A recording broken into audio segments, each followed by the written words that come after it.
Yeah, it's hollow wood. Well, we want to welcome everybody to the regular scheduled board meeting and ask you to silence all electronic devices, phones, iPads, etc. If you will, Ms. Sarah, would you do the Pledge of Allegiance and invocation?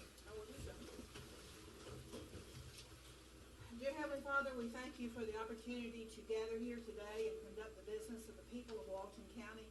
We pray that you will guide us in every decision that we make, that it will be the right one for the people that we serve. We also ask, Lord, that during this time of inclement weather, that you will protect our citizens, keep them safe as they travel our roads and our bridges. And Lord, we also thank you for this weather because it reminds us that we live in paradise almost 365 days of the year. So we thank you for the good weather that we do have, and we pray that you will keep us safe during this time. We pray that you will watch over those that protect us both here and across the globe, that keep America safe so that we can be here today to speak our minds and to serve our people. And all these things we ask in your name. Amen. Amen. I pledge allegiance to the flag of the United States of America and to the republic for which it stands, one nation, under God, indivisible, with liberty and justice for all. We're going to venture a little bit away from the agenda. We asked Mr. Russell Beatty, our EM director, to come forward to brief us on the most recent weather events. Russell. Good morning, Commissioners. We took part in a webinar with the Tallahassee Weather Office this morning, and I'm going to give you the latest and greatest from that webinar. There's about 12 slides in this presentation, and I'm going to jump through a couple of them and just show you the ones that I think are most pertinent.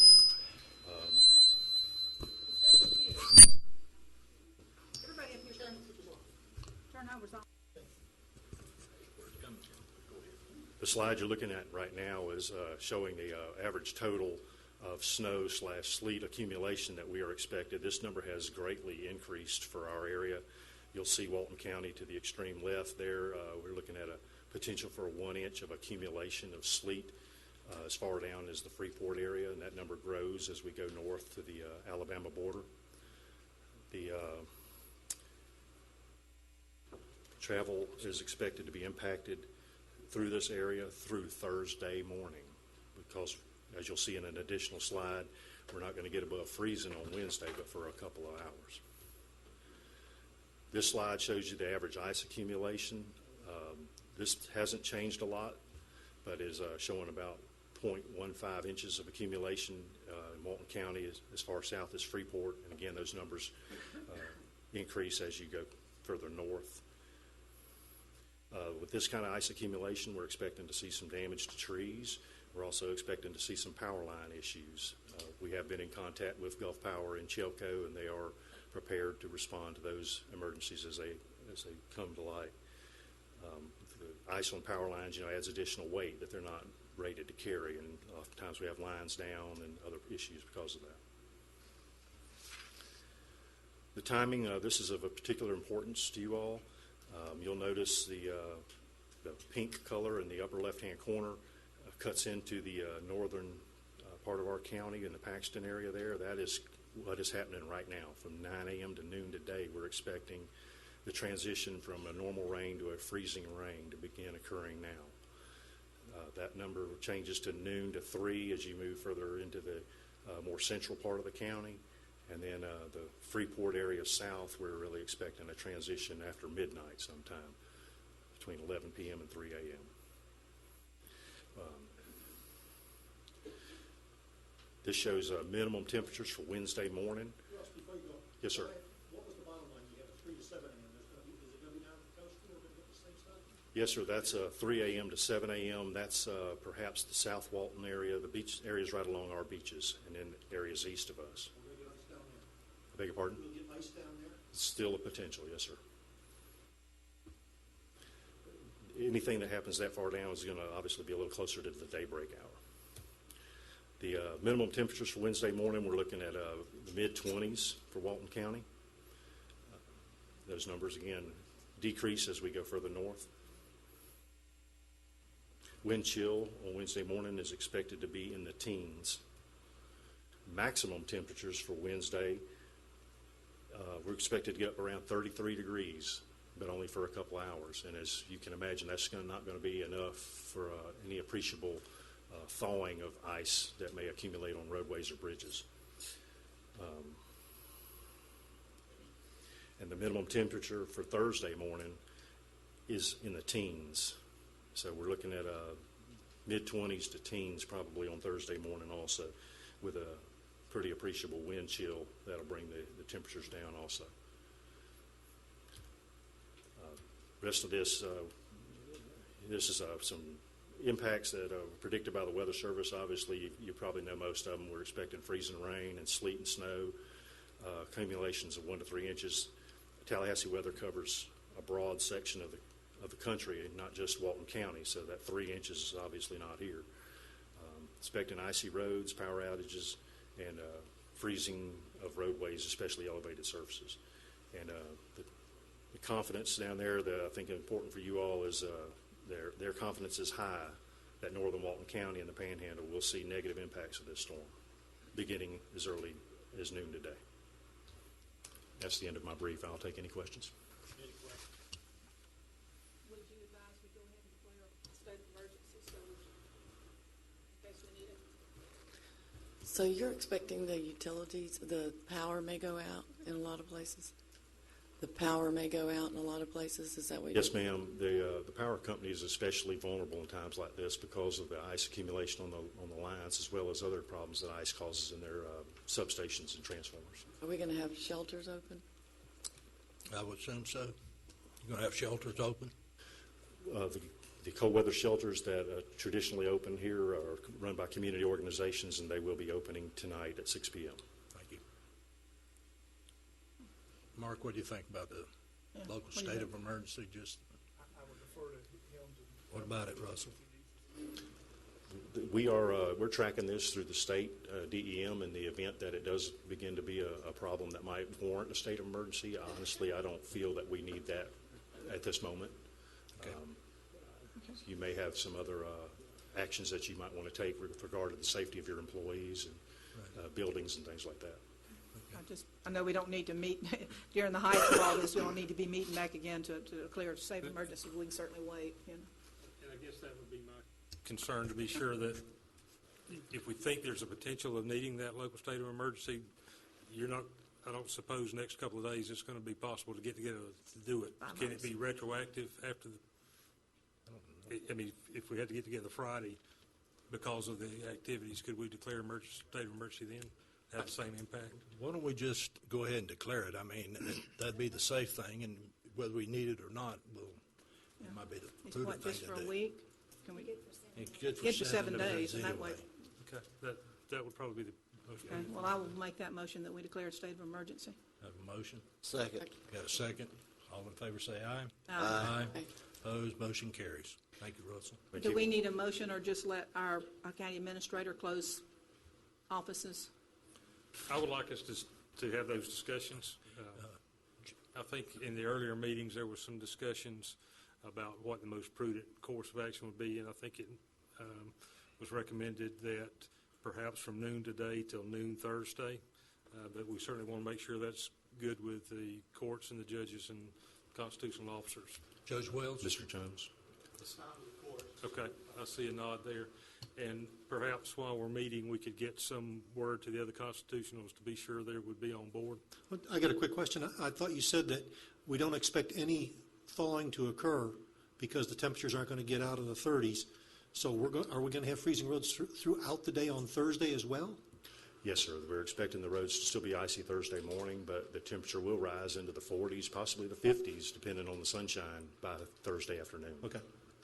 And we certainly, with that, we're going to give consideration on our side anyway. Anyone that has issues or difficulties, we're not going to bang them too bad. We just don't need people going back and across that bridge. That Bay Bridge can get Mr. icy. Chairman, would you like to have some staff to visit with the other constitutionals and just bring us back to make sure that we're all on the same page? I think- or we can go forward, whatever you prefer. All right, Russell, you got to go somewhere after right Here's now? Corey. my intent was to go back to the office to get in touch with the school district because their changes or their plans as of yesterday do not include this latest update, and I want to make sure that they have the chance to make a decision for Thursday. Judge Wells, do you mind notifying or talking with the constitutionals in the courthouse? Corey's there. Judge, can you come forward, please? Judge, can you come forward, please? Thank you. You won't stay there for a long time. I've met with Mr. Sconyers. Mr. Alford is at a conference, but we've been in contact with him. It's my understanding the clerk's office is agreeable to go from noon today till noon on Thursday. Is that right? That's all right. Thank you. I see Ms. Skipper's office, Mr. Godwin's there. Okay. You're in agreement with Tuesday, and then is there anybody from Mr. Beasley's office? Mr. Beasley? Okay. And then Mr. Pilcher's office? Yeah, it's all good. Okay, that's the only one. Okay. We haven't heard from before. Thank you, Judge. Then we would recommend we follow that course of action, commissioners, that we shut down our operations today at noon and resume them at noon on Thursday, pending any other, no other changes. But we have essential personnel, primarily in public works, available and on call. Right, and Wilmer's here, and I know they have some plans. If y'all want to hear from him briefly, he's prepared, but... Thank you, Russell. Come on, Mr. Stafford. Did we vote on the state of emergency? Thank you, Mr. Jones. Good morning, Commissioners, Mr. Chairman. Public Works, I want to stand, we've got our trucks with sand. We're going to work in coordination with DOT. And DOT's willing to help us if we get in a bind. Been talking with them and likewise with them too. And his staff's on standby and ready to go? We are, yes, sir. Where they're needed. We will be on working standby. with them throughout the event. Thank you. I see the sheriff is here. Sheriff, we just asked that your deputies check the roads and bridges and all these county roads, and sort of like when we'd have another hurricane issue or flooding issue, if you will, keep us informed on that. Thank you very much. Let me ask you this. The commissioner's office, let's say that we, close the office 2 days, people still call or email. What kind of message should we leave on the phone as far as emergencies? Call 911? Is that pretty standard? Yeah, I would think for an emergency that would be the appropriate call. You can certainly give them public works numbers if they have road issues, and I would think the sheriff's office is main number if can't reach anyone else. Okay, thanks. Anything else? Now, do we need a motion to have it closed or just give directive to the? It wouldn't hurt to have one. All right, I will make a motion that we close all county offices from noon on today, which is the 28th, until noon on Thursday, which is the 30th. Second. Have a motion and a second. All in favor, say aye. Aye. Opposed, motion carries. Okay. Yeah, and Commissioner, before we go any further, we probably need to go ahead and have a motion and a second to close the previous executive session and reschedule for a time certain for the second one. So moved that we close the executive session. Second. Got a motion and a second. All in favor, say aye. Aye. Opposed, go. And we will reschedule. And I would like to make a motion that we reschedule for an executive session on February, is it the 11th, Dee Dee? Yes. February the 11th. If we start at 3 o'clock, at least 3 o'clock. And my only thought there is that's going to give you an hour before the regular board meeting. If you think that's enough time. Do we start at 2? All right. Well, I just want What to are be you sure that. talking about? Let's do the executive session on the 11th. Oh, Well, we can start at I would say 2 or 2:30 just to be sure. 2:30. All right, I'll say 2:30. You got a motion? That's a motion. Second. We got a motion and a second. All in favor, say aye. Aye. Opposed, motion carries. Kevin? Kevin Choka, is the EOC going to be activated at all, or the two numbers that you use during storms and stuff? Or do you, like you said, you want them to call? What's the best way? Because I know we're going to get calls. We'll get Russell. Russell? Russell.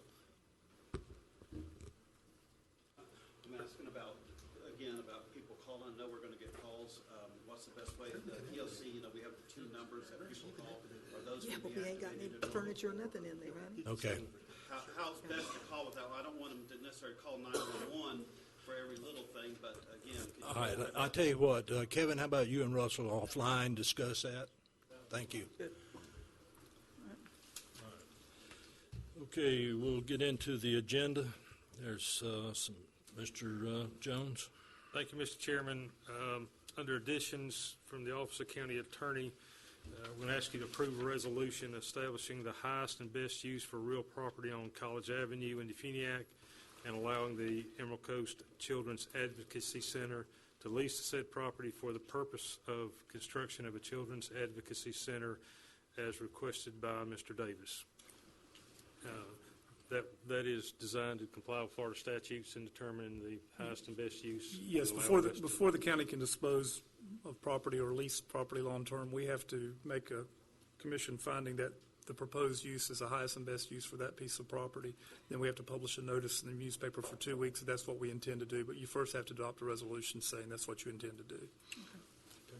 And number two is the similar item to approve a resolution establishing the highest and best use for real property within the Mossy Head Industrial Park and allowing for the sale of the property as requested by the County Attorney, Mark Davis. Those are the two additions. Under deletions, with a request to remove the mining ordinance as that permission had already been granted.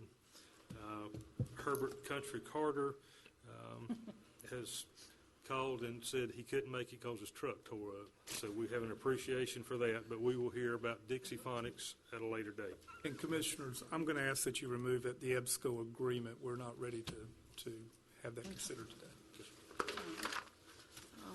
Motion to approve the additions and deletions? Second. We got a motion and a second. All in favor, say aye. Aye. Opposed, motion carries. Mr. Chairman, before you consider the consent agenda, just one brief item on item number 7. Your agenda correctly states recreation plat fee dollars. I believe in the backup material it's identified as proportionate fair share money, but it is rec plat fee money. Okay.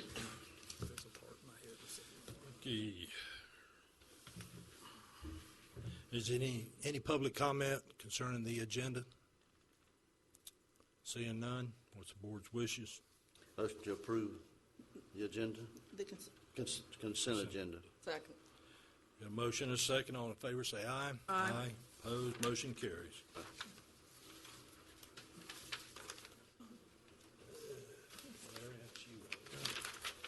Mr. Chairman, the first item is Linda Sumlin from the Workforce Development Board with the Florida Workforce Rebranding. Good morning and welcome.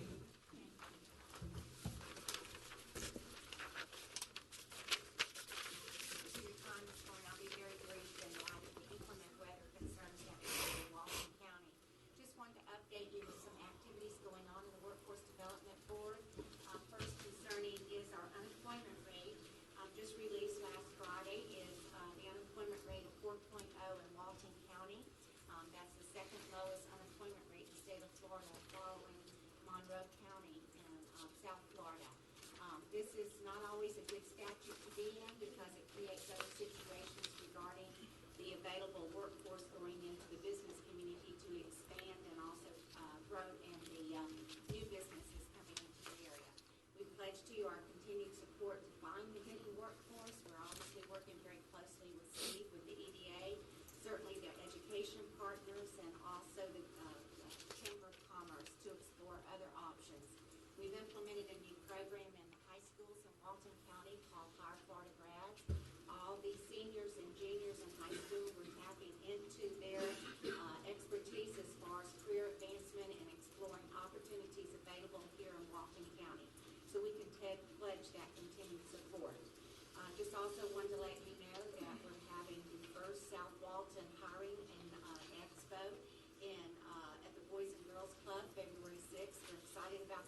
emergency grants to be able to put employees back in place through the county to get your county back in order. So with your permission, I'll stay in contact with Mr. Jones as far as the need and the availability, as far as the funding and the services.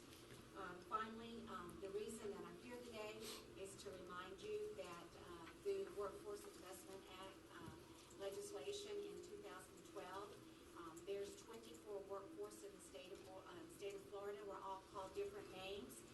February 10th, we'll all be under one umbrella. We're going to be Clear Source.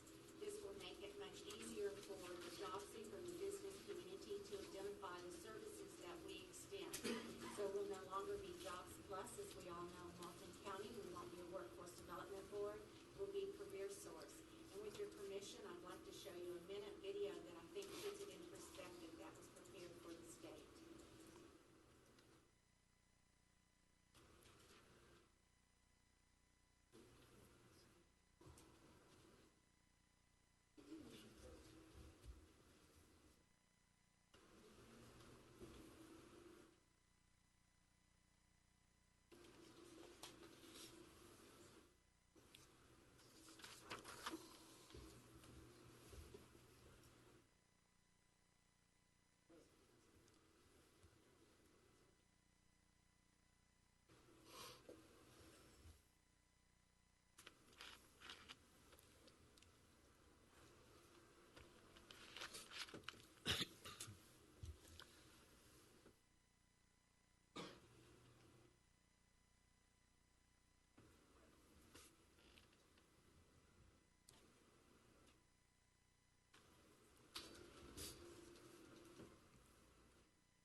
Thank you. So February 10th will be known as a new name, and if I could end by saying we appreciate your continued support and recognize Commissioner Hemphill as your liaison to the Workforce Development Board and pledge our continued activities to support Walton County. Okay, thank you. Thank you. Any questions? All right, thank you. Speaker is completely inaudible from back here. We can't hear anything she's saying. Can you hear me? Okay? Okay. I better microphone it now.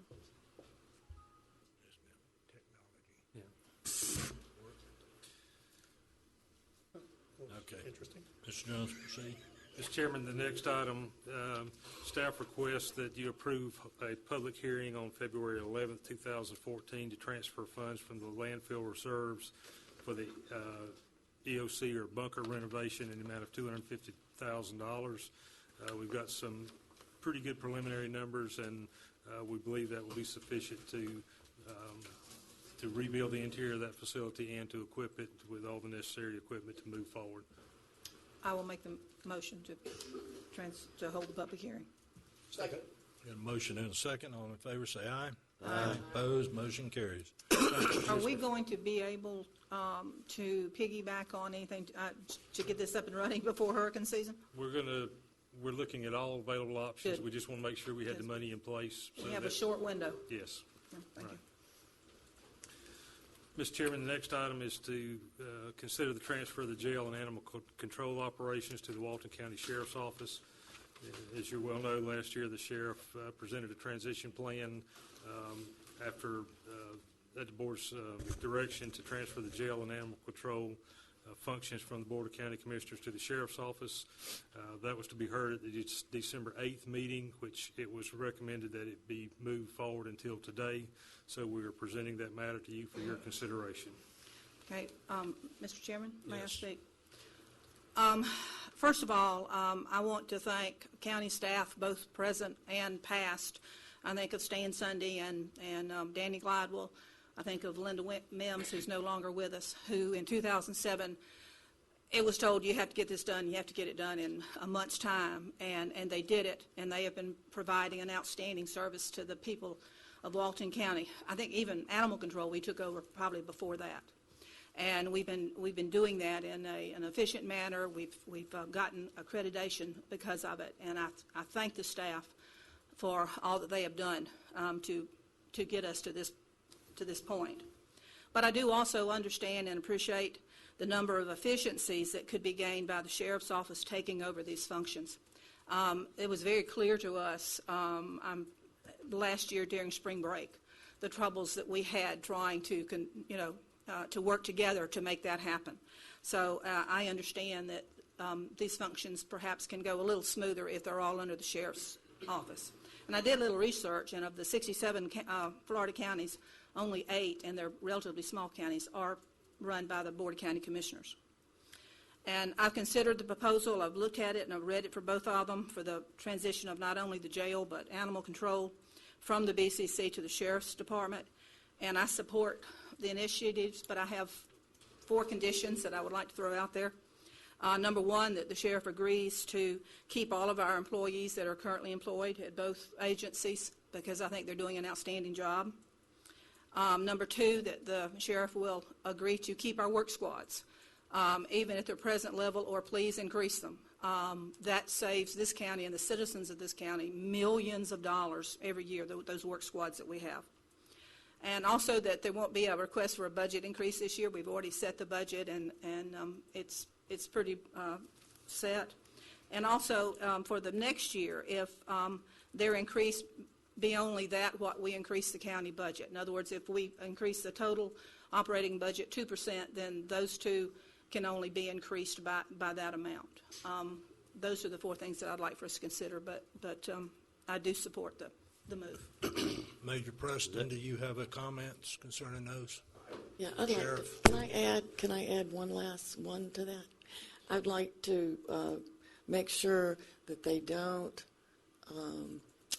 euthanize the animals any sooner than they're doing now. I think they're holding them for, somebody can tell me, for a time period.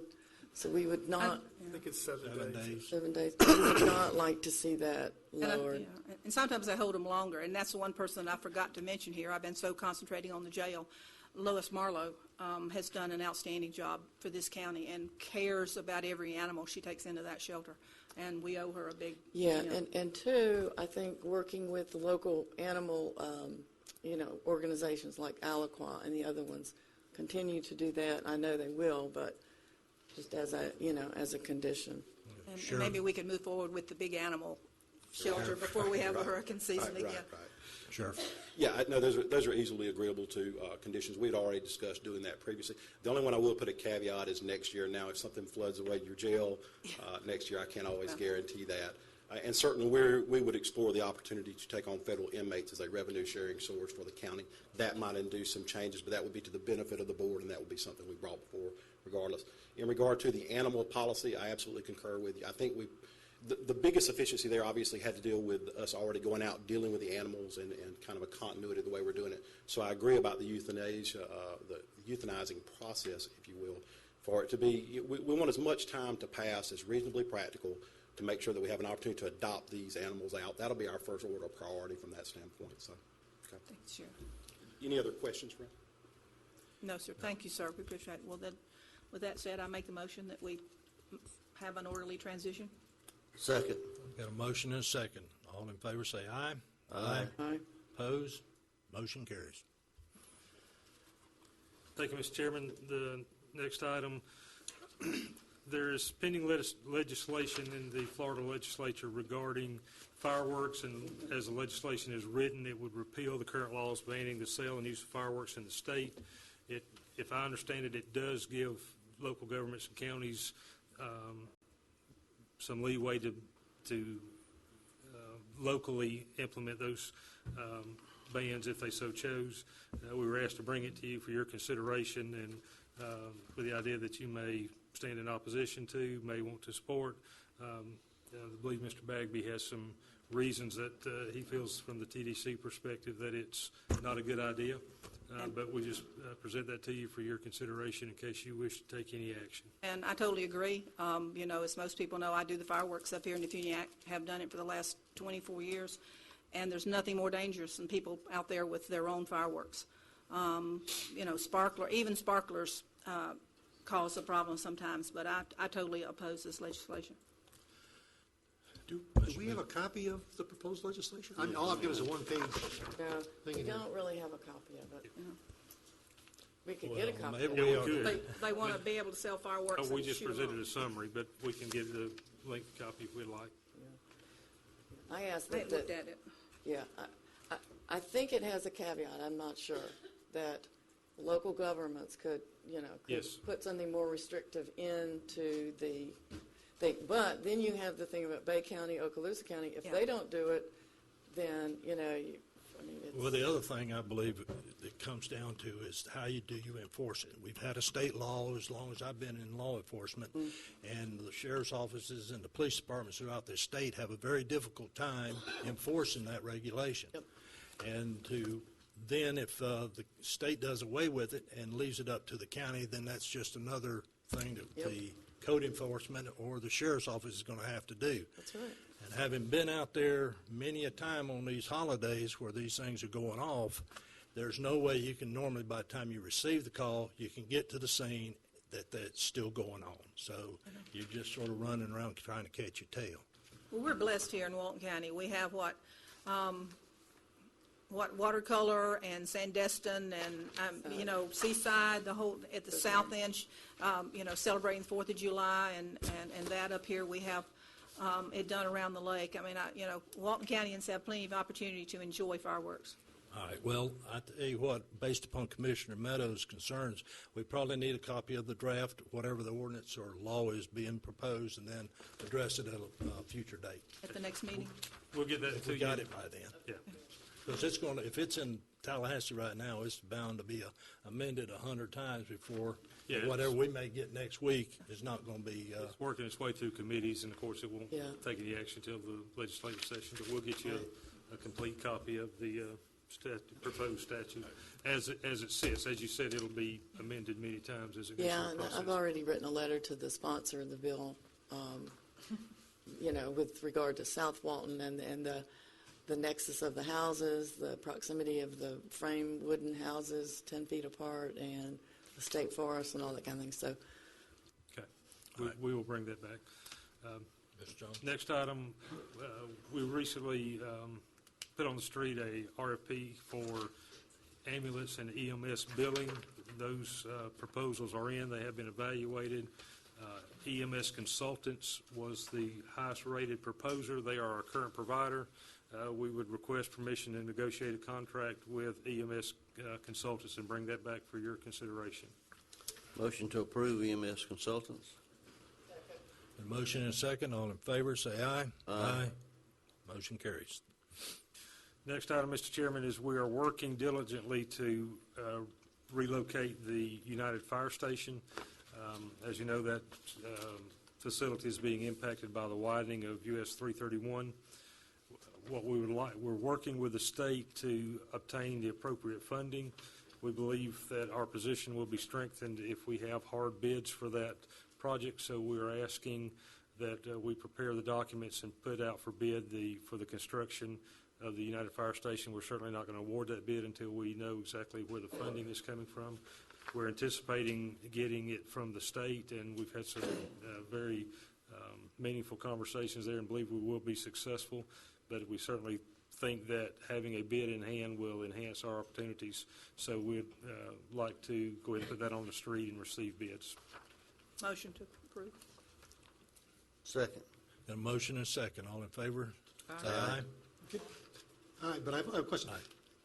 At a previous board meeting, we supported a resolution to support having the road moved to the west side of the existing 331 highway. I don't believe that was the crux of that resolution. I think the resolution said that we would encourage the state to work with the hospital to minimize their impacts. Did that, To our knowledge, it has not materialized, and the folks we're dealing with still anticipate the taking of that department, that United Station, and having to relocate. Okay, because part of what they were proposing included the fire station not being impacted. Right, well, to date, it's still in the pathway. Okay. So, Mr. Chairman, the next item is in regard to a letter of credit with the Village of Grayton Beach, which is due to expire on February 2nd, that unless it is renewed, that we cash that in. I believe I received information earlier that the intent is to renew it, but we believe it would be prudent to take the appropriate action that if it's not renewed, that we redeem it as the improvements have not been completed on this project. The improvements haven't been completed, so if we collect the 99,000, does that mean we have to do the improvements? That's always the question. Always been. Always the question. That's the question. Yeah. And then, You're supposed to be working. The short answer is, we Maybe. could very well be on the hook, but that's not set in stone. okay. Well, I know you, but when Ms. Craig was here, she was going to work on policies for us, so it'd be easier to make these decisions. How's that coming? We have worked with the clerk's office. We do have, No. the clerk's office and I have a policy and procedure in place that really comes out of the clerk's office, because all we have to do is authorize them to go pick up the letter of credit. That's all the commission has to do, Okay. once would we say- get word that it's due. I don't know, but all these subdivisions that were kind of left during the recession, most of them are being rebuilt, reconstructed, lots of. Could we find out, what the status of this one is? Yes, ma'am, I can. I have not looked. Okay, before we collect it? Well, the only problem is if we don't take action today, we won't meet again. And if Yeah, it expires. It expires then we on go the away. second. Oh, But again, I did receive some communication earlier today that they anticipate it being renewed. So we may not have to, we won't collect on it unless we're at the drop dead date. okay, so so they- that could be our motion, that's our motion, that we won't Yeah, collect on I it? think the appropriate motion would be if it's not renewed by the second, that we not let it expire, that we collect on it. Okay, I'll make that motion. Motion. Second. Got a motion second. All in favor, say aye. Aye. Aye. I will uphold former Commissioner Jones's and vote no, because we don't know that we won't have to be on the hook for that money. So I will, in his stead, vote no. Okay, motion carries. Huh? For I proxy, listened to him when he was on the occasionally. board. I listened to him. Every now and then he had a good idea. Proxy by Munchausen. Yeah. That's right. What? I heard that. Yeah, you don't want to know We'll what talk. she said. Mr. Chairman, the next item is staff requests you approve the Florida Department of Corrections Work Squad amendment to Addendum A to Agreement SW 831. It's a 3-year commitment. It's just renewing the work squad at the landfill. Standard language that we've approved many times before. Motion to approve. Motion. Second. Motion is second. All in favor, say aye. Aye. Love those Motion work carries. squads. Love those work squads. Next item is request to approve a change order number 2 for the CR2 from Thad Bell Road to State Road 83, contingent upon FDOT approval. This is a savings of $24,437. These are DOT funds that the county actually won't realize the savings, but it's a county project funded by DOT, and they're requesting to approve the change order. Motion to approve. Second. A motion and a second. All in favor, say aye. Aye. Motion carries. Next item is very similar. This change order is a deduct change order for $41,655.05. Same road, different segment. Motion to approve. Got a motion and a second. All in favor, say aye. Aye. Motion carries. Commissioners, at the last meeting, Commissioner Meadows raised the discussion on tax increment financing, and specifically in the 30A area. We had talked about some cost estimates, and actually we do have Robert Sheets from Government Services Group who will make a presentation a little later.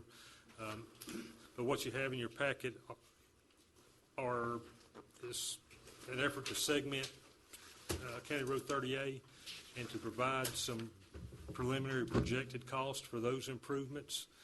We're certainly not saying those are the definitive cost, but it gives us a flavor of what we're looking for. We can present those on the screens if you'd like, or you can just take them and look through them.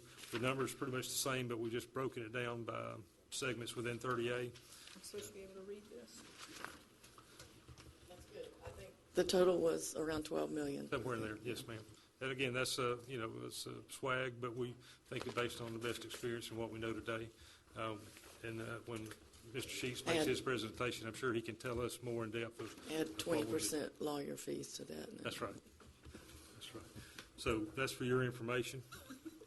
And if you have any questions, without any questions, we'll move on. I think that's very, very helpful. I think we also have some projects that we're looking at that have already been permitted and designed that have been kind of on the shelf. So we may be bringing those back to you as well. Okay. Next item was, at the last meeting, you requested us to bring you back for your review, a process of permitting, clearing in some environmental sensitive areas. We began that process, and what you have before you is a draft and a proposal to implement a clearing permit process in the Coastal Dune Lake Protection Zone. We're not changing we're not proposing to change any of the requirements or restrictions within those zones, but simply a mechanism that essentially puts the county on notice that someone's going to go and begin doing some work.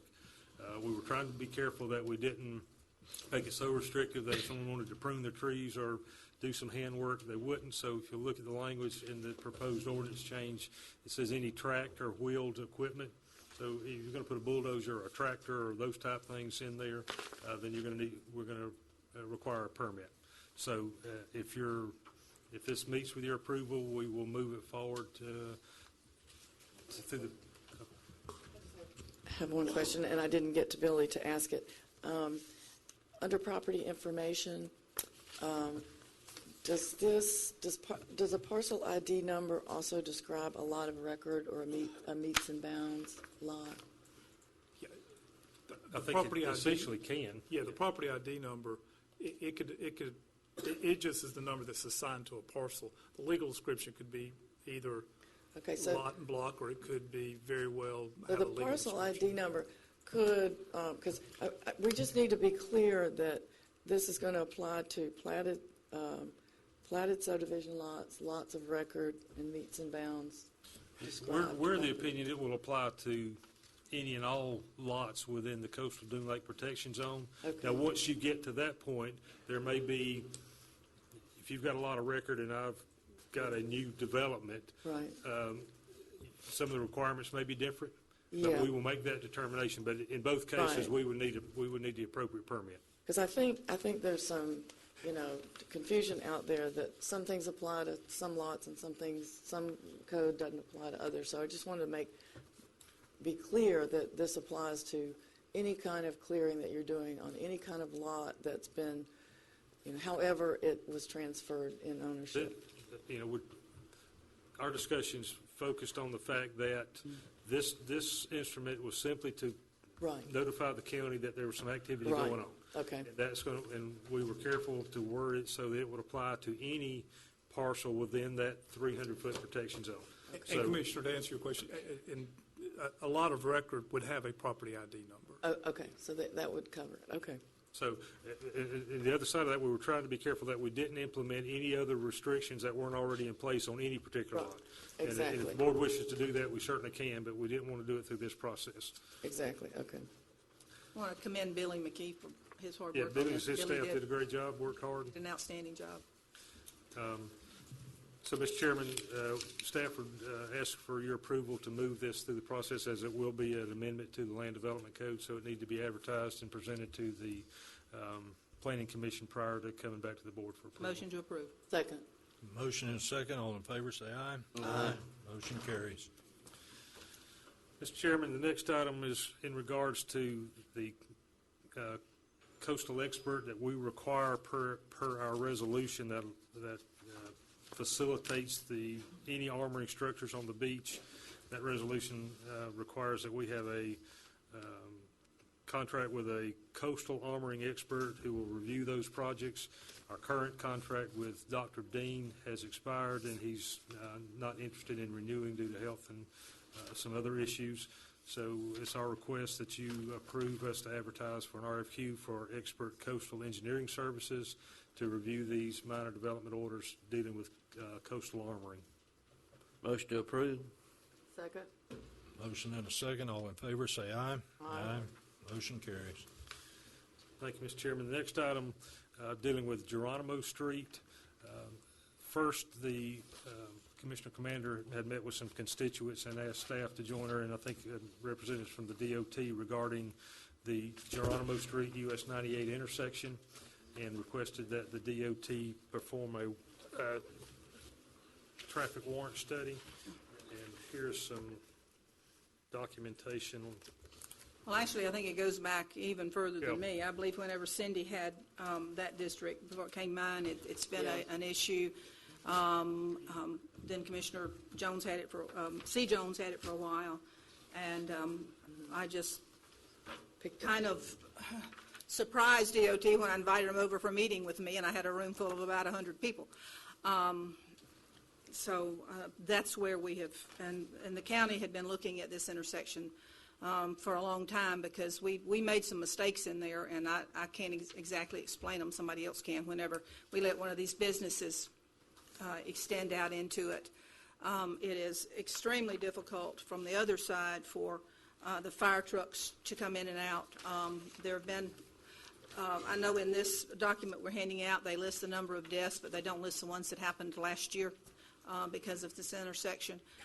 And we finally got DOT to agree to put in a signal if we would correct the, I think it was stop sign problem we had, and that we would use our proportionate fair share money to put in a turn lane, which, you know, that's what those funds are for. They're for capacity improvements, and we have certainly in that area of the county with a lot of homes and businesses have gone in there, and that is the one road, is the way out for those people, rather than have to go a couple of miles down to hit Holiday Road, I believe it is, to have a light. So that's how it all got started. I knew Cindy worked on it before I did, and I just kind of brought it to closure. It only took 8 years to get it. Only took 8 years, yeah. I understand the request for a light so that they can go out and make a left-hand turn, but they're asking the county on a state project to fund a right turn lane going northbound right turn lane, that's correct. And North, yeah. Thursday we got our packages, and so Friday morning I went down there to see what the problem was, and I pulled over to the side and I sat there and watched. Traffic came down off of 98 heading south on Geronimo, but and I didn't time it, but not a single vehicle came northbound on Geronimo to turn either left or right. And I'm just wondering that if this is truly something that the state says is a state project, why the county should put its money on this when we've got, just like with 38, we've got lots of other needs that seem at this time to do it. It's not saying there might be times that traffic is there. There's just when any traffic at all coming northbound on Geronimo on Friday morning. Commissioner, we had some communication with the DOT yesterday. The folks we talked to have said that the state plans to continue the project, whether we install the right turn lane or not. They said it functions without that turn lane, but it functions, according to them, better with it. So it's not a deal killer. So just before we move to any action. And the other concern I have is, if I recall correctly, at the intersection of Geronimo and 98, after you go about maybe 50 feet east, you're going to see that there's a turn lane that comes in, and you're going to have conflicting people coming from 98 heading eastbound. They're going to be going into that lane, and they're going to be conflicting with people that have got this turn lane to come on there. I'm not an engineer, but it just seems to me it'd be safer just to keep the traffic light there, not put in a turn lane that's going to encourage people to come into the path of people trying to come over and go either to Beach Bums or the church or whatever else is on Miramar Beach Drive. Well, and that's the problem there, is because we don't have a turn lane, and people just have to get off 98 in a hurry, and it has been a problem. I'd like to ask, I see Charlotte Flint, and you know, she's been my partner in crime on this project, trying to get it forward. And it's not the traffic light. It's not the traffic light that's the issue. It's the the county putting in money for a right turn lane right there. I see a conflict on the traffic flow, and also the fact if it's a state project, I mean, we got skin in the game, as we were told, on the bridge, and still have skin in that game. But this is a state project, and just, I think that we have other needs for the county money besides a right turn lane right there. Well, I would disagree. I think it's a county project because we brought it to them. We said, we need help. People are dying here. Wrecks are happening every day. And it's one thing in the winter when there's not so many people going and coming. But I've got to tell you, whenever, during the summer season, that's a very difficult, intersection. And I wish I had pictures of the meeting I had, but we had hundreds of people there. That is what proportionate fair share on 98 is for.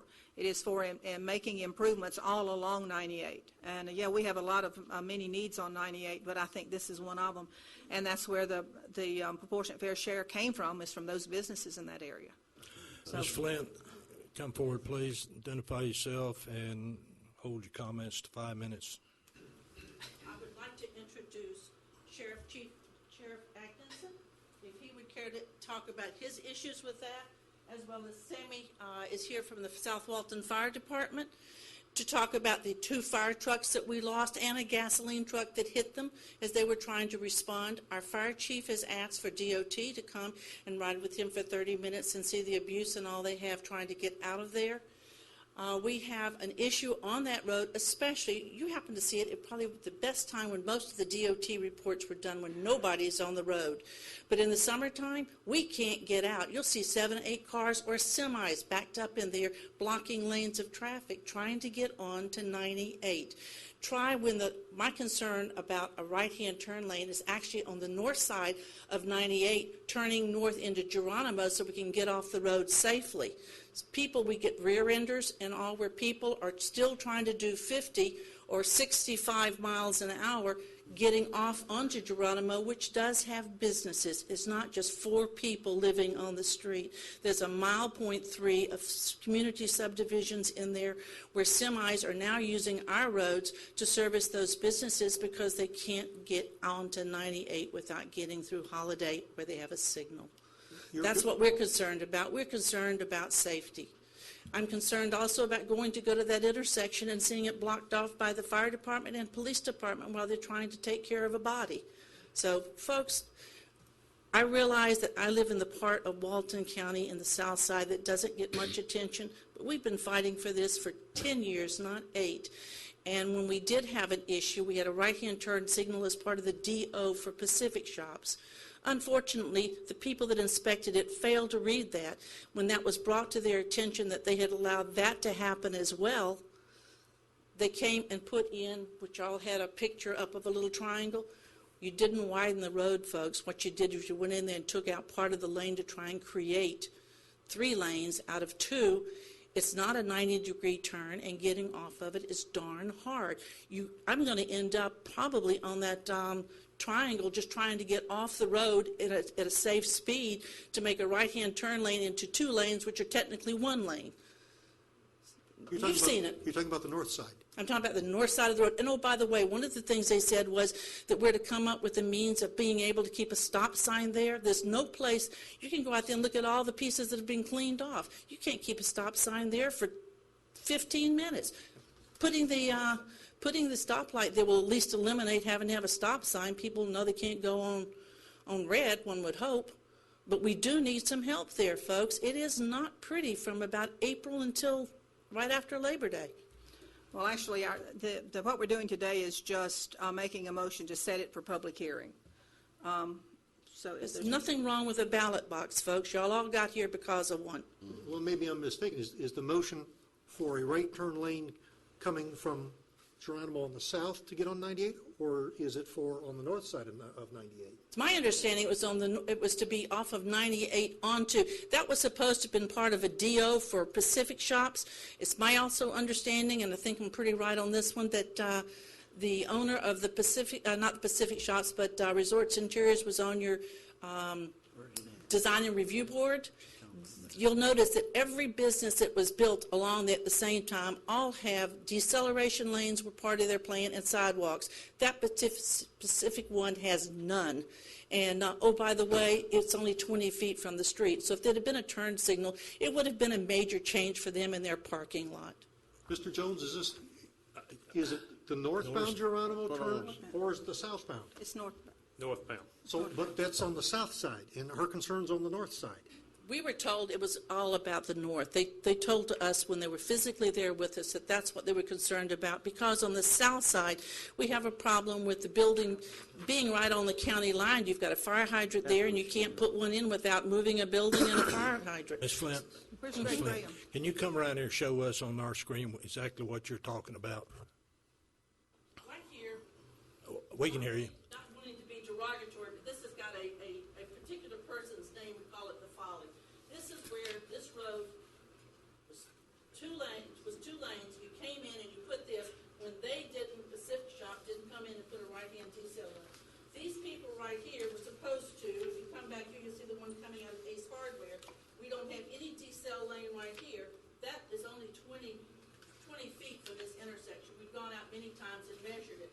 So when you're trying to come off and you've got somebody here that's trying to come across and you're trying at 55 miles an hour to keep from being rear-ended here and make a turn, by the way, this is gravel, loose gravel right here. It's not paved road. The road itself is very straight. You've got to come off and try and get into there and not slide on the gravel.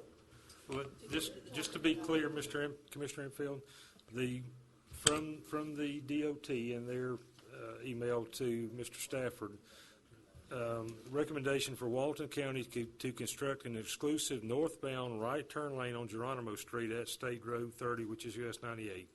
But that's opposite of what her concerns are. Correct. Our concern is, number one, we get a signal that people can actually use, because we are coming, oh, by the way, I always love it when y'all cut things off. Right here is what we call the Indy 500 embankment. I think you know what I'm talking about. People sling out. You can't enter this intersection and even know anybody's going to hold into their lane because they have a tendency to drift toward the center. Am I wrong on that? Tommy, I think the Commissioner's aware, obviously, there's a safety concern. That's definitely not news to you. I'm not a traffic engineer either, but there's definitely, I'm not sure. What is she asking for? What's the DOT I'm a little saying? The same confused. thing? I'm a That's little what I want. confused now on I think so. where you're talking about. This is the north part right here. And this is, you can see the gravel in this picture. Right. All right. So we're trying to get off of this road and make the turn there. That was a concern we had. Here's Greg Graham. He's the one. Miss, Sheriff, it's not, it's Right. not the traffic signal, it's just that when we were briefed, it was on northbound Geronimo coming in and turning east, and from what I'm hearing from Ms. Flint, her concern is on the opposite side of the road, which is not what this proposal was. Greg, Commissioners, Greg, come forward. Explain what you know about this particular intersection and what's being asked. Okay. Ms. Flint's concern is obviously on the northbound, which would be the southbound come around approach. here and show us, Greg. Come around here. And show us Show what us the DOT is what's DOT asking. proposed. That's what I want to know. What's DOT proposing? What DOT is proposing is a signalized intersection. I know, but what the turn lane? Where's it? What are they talking about? Where's the right turn lane? Where's the right? Northbound right turn lane. Designed it yet, I'm- but what they're Greg, asking Greg, us for there you go. is a northbound right turn lane. Right there. Right where you pointing. On the south side. All right. Now what is? This is called the northbound approach that you're approaching. That doesn't help. Yeah, I see what you're talking That's about. not the issue right now. The north side looks to me like it needs a decel lane. Yeah, it does. There is a southbound right turn lane and a southbound through lane, and the purpose for this is from a capacity standpoint to do the northbound right turn lane. In talking with the DOT, like Mr. Larry Jones said, it's like they're going to construct a signalized intersection. That is going to make the intersection much safer. And that's Now what are you proposing? My concern is when the light is green and you're going 55 or 65 miles an hour there and you needed to turn off, be it a semi or a car, that we're able to get off without being rear-ended. Show us where you're talking about it. Come around here and show us, because we For a on the decel opposite side of the road. Okay. decel lane Okay. at that entrance. So- A place for cars to get off and snag Okay. and turn. And that Okay. light is green. Yeah, I I still understand have it now. an issue. And I got you. Right. And that's what Greg, that's what we talked with DOT about. What about a right turn? And in all honesty, folks, Oh, that should have hold been. on. We're talking over each other, so one at a time. Commissioner Meadows? Yeah, here's what I understand it to be. They're going to put a stop, they're going to put a traffic light in there no matter what. They would like us to put a right turn lane off that south portion. But what I think this plan is saying is that there really is a need for a westbound decel lane into Geronimo so you can get off of that road, turn your blinker on, and get out of traffic and take a right. Is there any plan to do that? I'm assuming they'll incorporate that into the signalized intersection design, but it's not identified in the operational analysis one way or another whether they're going to put in a... Can we find out from DOT exactly if they're going to do that? Because if we assume they're going to do that, We can. may not have. No, we can follow up And on we that. can certainly pass a resolution, a letter of support, telling them we would like to see that happen. Yeah, I think. And get rid of the concrete island. We'll take it down if they tell us to. Thank you. Nice, thank you. Can we get this brought back when we've got the full information? Well, can't we do it in a public hearing? Can't we make a motion to schedule and advertise for a public hearing to be held on the 11th and have all this information at that time? Well, it goes back to the question is, are we talking about You know, the south side or the north side? If you want to have a public hearing about the north side, I've got no problem with that. Right now, we're talking about the south side, but I think we need to add the north side into that public hearing. Okay. We got a lady in the back. Is that Suma? That's Mary Kowski. I'm Mary. You will come forward, state your name. yeah. Mary Kanoski. I'm a South Walton citizen, resident. I just want to ask if you've looked at what I understand between Okaloosa and Walton County, there are plans afoot by FDOT to widen 98. And so I'm wondering, if in another year or two, if that project moves forward, whether your project will be dismantled because of that. I don't know. I don't know either. I think we got a TPO meeting coming up that has addressing the extension of the 6-lane from our county line over. Yeah, they're going to have a public hearing on that, too, to explain all of the aspects between there and Tangomar. Yeah. So I think that's a good point, too. So I think it's addressed somewhere in this summary, executive summary, isn't it? I read it somewhere. That they're taking that into consideration. It's my understanding that the consultant who is designing the 6-lane project, that this was actually put under his scope to do the signalized intersection design so that it's coordinated with the 6-lane project. And if the signal goes in, the signal will be there when it's a 6-lane also. And I think one key to, not key, but one thing we need to remember, the DOT says they're moving forward with signalizing this intersection. And that I would suppose anytime during this process, we could say to them, we think this is important. If that's, say, the turn lane Ms. Flint was talking about, and I can certainly see where getting out of the traffic is probably more important than getting in it. At least you know what you're getting into. So, I suggest that we continue it like Commissioner Commander said. You can take it from here if you want to make the motion. But we continue it till the 11th with Greg's input, get DOT's input, and then let's decide exactly what improvements need to go there and what improvements we're going to what we put on the agenda for them, yeah. So what we will bring back for the 11th, just to be sure, is the most complete plans we have for this intersection of what they're planning for it to look like. Yes. And with the 6-laning. And I think They may not have whatever they have available. If it's We got a letter saying that they're inviting people to come look at the plans. okay, So are we going to schedule that for a public hearing or just bring it back? I don't think we need a public hearing unless we decide what we're going to do and what we're going to fund. But that's up to the board. Greg, one thing I think would be important to know, what we're looking at here is almost $300,000, and I'd hate to go expend $300,000 if the board so chooses to put it in, and then DOT comes in a year later and rips it all out. So can you try and find out a timeline as to when they may be doing the actual construction? If they're just in the acquisition phase or design phase, we're looking at maybe 3 to 4 years. You got Charlotte saying 6, but we don't know. So it's on down there. I just don't want to. I'll get you a better timeline, but it's my understanding that the construction has not been funded, so it's, Right, I mean, yeah, it's it's way probably off. 6 years out Yeah. easily. 6 to But 10 I'll years get a out. better We'll know It's in from the here somewhere. TPO meeting next time. And they move those priorities around all the time. And Okaloosa's going to benefit as much as Walton's going to benefit. So we need to take a look at it. But again, I think that what the intersection is going to look like under their plan should go a long way to determining how we can improve to handle what Ms. Flint's concerned about, as well as what is the need then on the south side.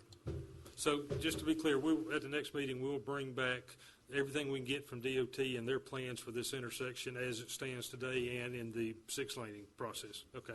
And then we can decide if we want to use some prop share money to make some improvements, what those might be. So- And Commissioner, if we're going to use prop share money, it has to be transferred within a public hearing. Right, So right. we might- That's why, But then we would need a public hearing to and we need to transfer the schedule a funds. budget hearing. All right. Any further questions? All right, thank you, Greg. Okay. I believe it's in here somewhere that they talk about how long it's going to take. Thank you, Mr. Chairman. The next item is we have 3 members of the Coastal Dune Lake Advisory Board that we're requesting reappointments. Those names are provided in your packet. Motion to approve, and Commissioner Enfield said he's not going to say a word. He's going to second it. Okay, we got a motion and a second. Other All in that. favor, say aye. Aye. Motion carries. Yeah, I will say on the Coastal Dune Lake thing that we do have a world-renowned videographer who is making a film on the coastal dune lakes of Walton County that's going to be on PBS. So it's going to put the coastal dune lakes on the map and Walton County as well. So it's a very exciting. Maybe Emerald could do one of those cookies. And Emerald could probably cook some things there too. Yeah, the hearings and stuff. We got 3 things on here, so you taking the first one, or is he? Yeah, thank you. The Coastal Dune Lake Board we're going to bring back something to y'all very quick. No, mine is what it's just been. Okay. Mr. Jones? Thank you, Mr. Chairman. The next item before you is, if you recall, sometime late last year, we adopted a resolution amending the fee structure for some of the planning, for the planning department. Subsequent to that, we've found a few other instances where we think there would be some appropriate adjustments made. First, we'd like, if you would, to consider those. We have for your consideration, further consideration, the draft resolution and those fees. But first, we'd like to make sure that that's something that the board would look favorable on, is making those changes. There is somewhat in line with what we had done earlier on the amending the fees. So if that's something you're inclined to do, there's a resolution to do that and to adopt the new fees that were, as you see, attached. Make a motion to amend the planning fees, and we have to have a public hearing. So I'd advertise for public hearings. No, you just approve the resolution. Okay. Approve the Yeah, we just resolution. need to approve the resolution. Okay. And a motion second, all in favor, say aye. Aye. Motion carries.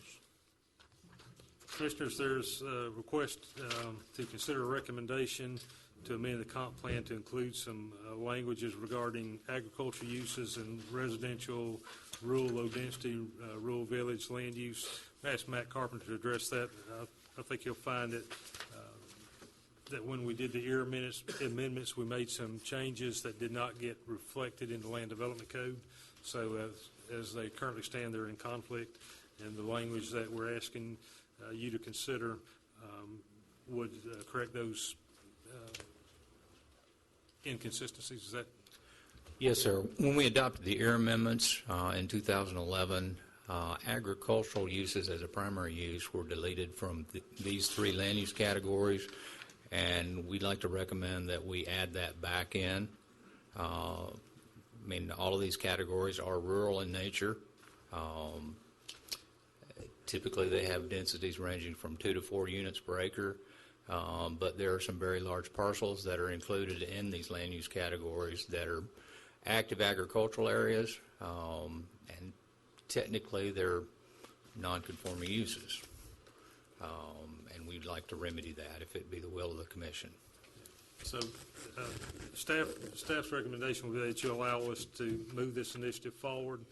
If you're so inclined, there's the particulars of what we would need to do are attached, and we would need to advertise that to go to the Planning Commission to amend the Land Development Code. Yeah, I agree. The only comment I made was, I just don't want when you have a lot of farmland and then you have urban moving in, and then the urban complains about the farmland, but the farmland was there first. So, we talked about some way of dealing with that. So, but I'm in agreement with what they're trying to do. Need a motion? Yeah. Motion to approve? Second. A motion and a second. All in favor, say aye. Aye. Motion carries. We will prepare that language and move it through the Planning Commission and bring it back to you at a later date. The permission to move the mining orders was removed from the agenda. We've already have that permission. Then I'll let Max speak to the SHIP coordinator program as well. Yes, sir. Commissioners, we have a need to replace our support coordinator for the replacement housing program. The housing assistance plan that we use to administer the strategies for the State Housing Incentive Partnership Program requires that we select a coordinator by the RFP process.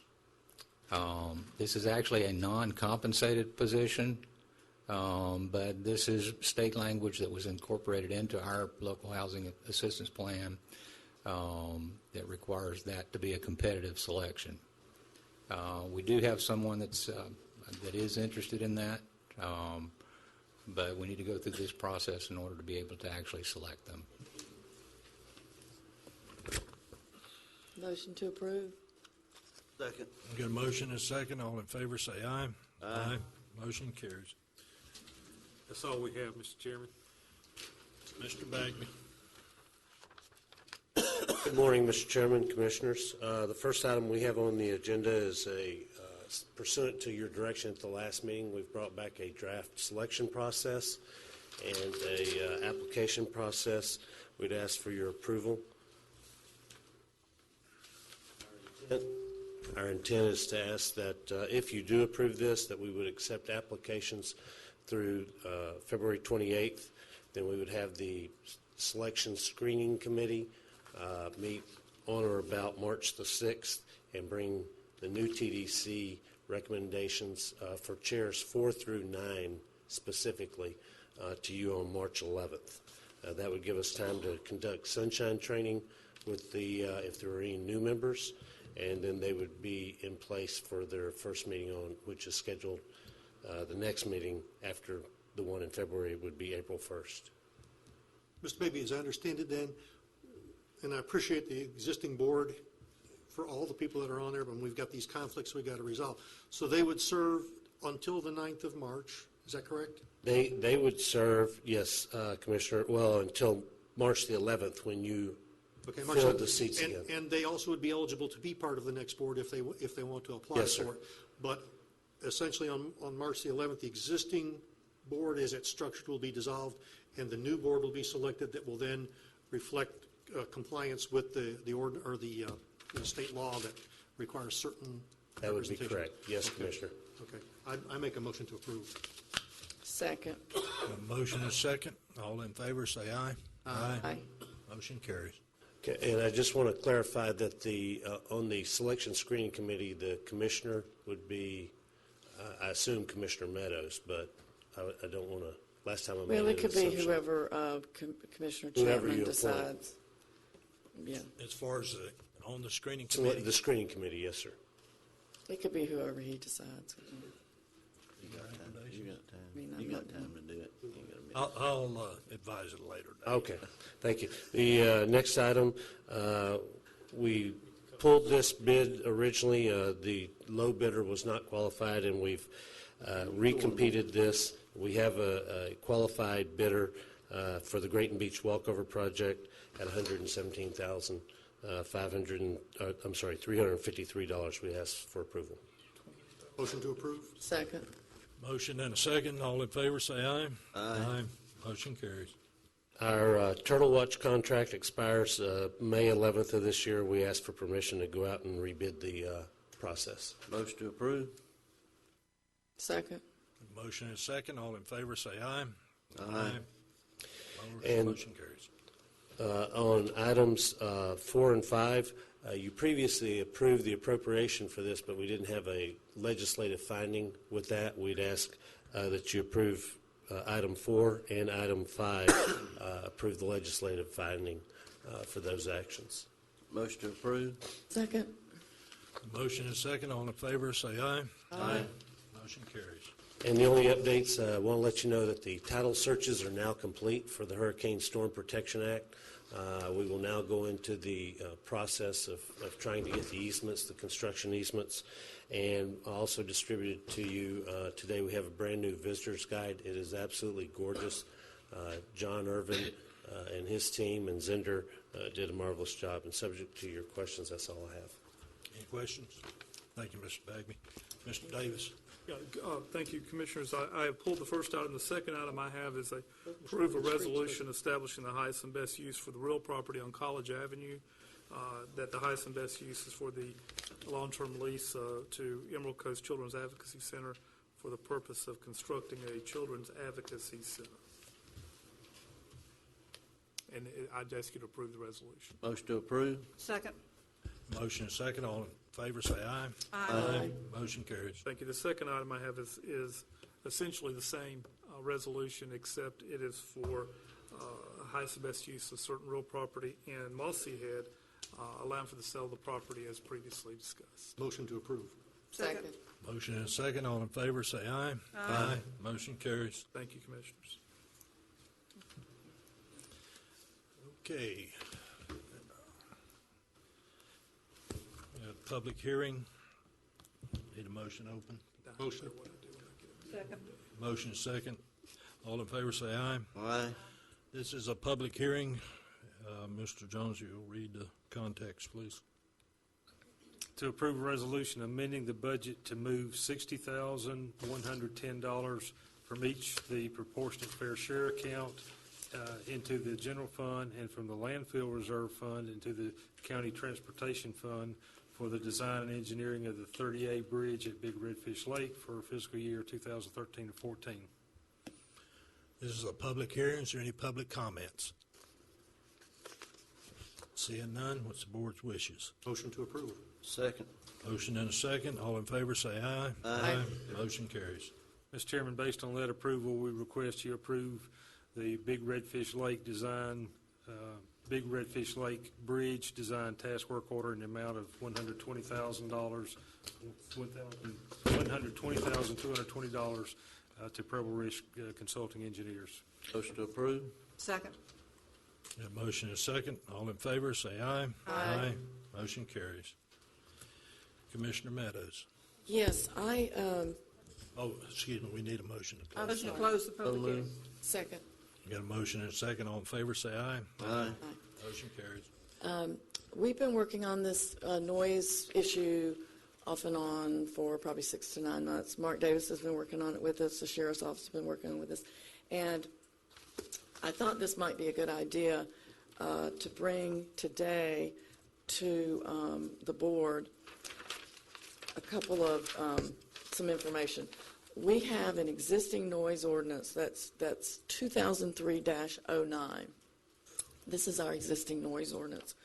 We have a noise ordinance that applies to 3 neighborhoods, Chaparral Estates, Hidden Harbors, and Holiday Shores, that was adopted back in 97. It's 9730, and I have copies for everybody if you don't have a copy. That's another noise ordinance. We also have a noise ordinance for the city of Grayton Beach, for Grayton Beach. If there's any other noise ordinance floating around out there, let us know. But what I'm proposing is that we take all the noise ordinances that we have, because there's good in each one, and there's overkill in each one, perhaps. So what I would like to suggest is that we take the 3 ordinances, or 4 if we find more, and that we come back to the board with a revision with the board's input and whoever else's input that we want. we come back to the board and that we have public hearings and talk about the noise issue. With the growing population and technology has changed, and we don't use the existing ordinance talks about the decibel readers and the noise. We don't really use those anymore. So we need to kind of come up with an ordinance that works, that the sheriff can enforce, and that maybe code enforcement can enforce. Because right now we have so many bits and pieces of different ordinances that I think that if we came up with one succinct ordinance that could be enforced, that was strike a balance between the businesses and the rental people and the neighbors and the people who live here. I think that's what I would like to propose to the board. Okay, Commissioner, you may or may not be aware, as of right now, we have a meeting set up for February the 5th with Attorney Davis, myself, County Administrator, and Joe Preston with the Sheriff's Office to try and incorporate what's already out there, plus whatever modifications that is appropriate, bring back to the board. Okay. Can I suggest? Well, that works. Can I suggest, as a result of that meeting, I feel fairly confident I will have a reasonable draft to you by the second meeting in February. Yeah, I thought, and because there again, this is one of those things we've been beating a dead horse now for a number of years. Yeah. And I actually thought we had passed the buck to the sheriff's attorney to come up with an ordinance that they could enforce. So maybe we all need to get back together. We did. That's the purpose of the meeting on February 3rd. Okay. Yeah. And there's some nuances there that between his office and the way we operate and everything. So I think that if we came together on this, I'd like to kind of marry the worst. Marry the best of these. Leave out the worst. Marry the best of the ordinances together. So Are you talking about putting all those in one document? well, bits and pieces of each one, because there's I know the good in bits and each pieces one. in one document. Yeah, Okay. exactly. This one, 97 talks about lawnmowers and all this kind, Ma'am, Manny gets in detail. come forward, please. Believe it or not, this 9730 ordinance, I thought I thought it was very good because it's comprehensive, and it really says the primary means of detection shall be means of the official's normal hearing faculties. So basically, it's based on not a machine or anything, but and if you're as old as Bill, you wouldn't be able to be the enforcer. All right, ma'am, identify yourself, please. Pat Carlisle, private citizen, Grayton Beach. First of all, I want to thank the commissioners for being interested in this issue. This is something that I've been working with for a number of years, and I appreciate the time that's gone into this, as well as the time that's gone in by the attorney's office, the planning department, and code enforcement. What I'd like you to consider in this is that we're playing whack-a-mole with issues of parking and the noise ordinance. And I'd like to take us up to a bigger picture in the land use code and the comprehensive land use code, which allows buildings to begin to operate or businesses to begin to operate in residential areas in violation of the land use code. Then we begin to have issues with noise and parking. So in this, I applaud Cindy in bringing this forward for a noise ordinance, but I'd also like the commissioners to address and the planning department to address when businesses move into residential areas and are allowed to operate outside of the current land use code. That's when the problems begin. We have had problems in conflict and the ability to enforce state and local statutes that are in conflict with one another. We have spoken with the sheriff's office, and that's been brought to your attention, that there are issues with enforceability between the state statutes and the local statutes. The officers are only allowed to enforce breach of the peace, and there is an issue with enforcing noise ordinances because they require the use of a sound decibel reading meter, which if you're a private citizen and you're walking up and down with a sound decibel meter, you look rather silly at this point in time, but we have been asked to do that. So we've been asked to do meter readings of noise violations in the neighborhood before we can ask the police to come in and stop the noise. So I would ask you to consider this seriously. When I read the ordinance that Cindy brought forward, 9730, it talks about emotional upset or whatever, and I just have to say what it's like to live in a neighborhood where you're constantly calling the police or constantly appealing to planning and code enforcement to be able to live in a peaceful residential area. It's a serious situation, and the last thing I'd like to say is going back to the comprehensive land use code, it has forced neighbors in our subdivision in Grayton Beach to hire attorneys at the cost of tens of thousands of dollars to stop simple noise in a residential neighborhood. I don't think it's fair that private citizens should have to hire a private attorney to ask the county to enforce a land use code. And so I, again, will bring the noise issue, the parking issue back up to simple adherence to the land use code that we already have in existence. So again, I applaud Cindy for bringing this forward. I appreciate it, and these problems wouldn't be happening if we asked the businesses to adhere to the land use code when it comes to outdoor music and outdoor amplification. Thank you. Thank you. Dottie, did you have something? Oh, yes, I had a question, please. I just wasn't sure whether y'all were discussing making the ordinance countywide or if it would continue to just apply to South Walton. Well, I threw it out as, it could be countywide if it's probably more relevant to South Walton, I think. So, it could be countywide if the other folks so choose, but I would think that it would be really more relevant to South Walton. Thank you. Thank you. Yes, sir. Please identify yourself. Hold your comments to 5 minutes. Thank you. Andrew Gray. I'm also a resident of Grayton Beach, South Walton. I completely concur with all of the comments that Pat Carlisle made. You all are aware of the sound or noise conflicts that exist primarily between businesses and residents. We've invested quite a bit of money into our homes. Some of us have in an attempt to deal with these issues. When I look at the three ordinances, the one that's on the books countywide, the Grayton Beach ordinance, and then this proposed template ordinance, the only thing that concerns me beyond the enforceability and the alignment with whatever ordinance might be adopted is that the 250-foot plainly audible standard that's in the proposed ordinance would, in my opinion, be too lax to eliminate these concerns.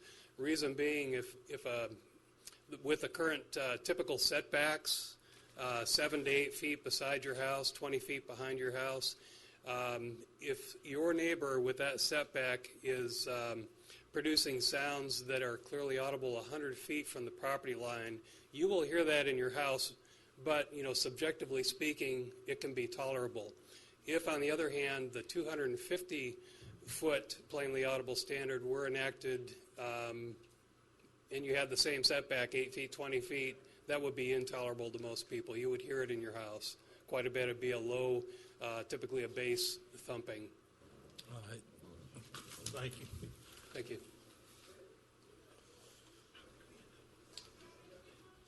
Commissioner Pridgeon.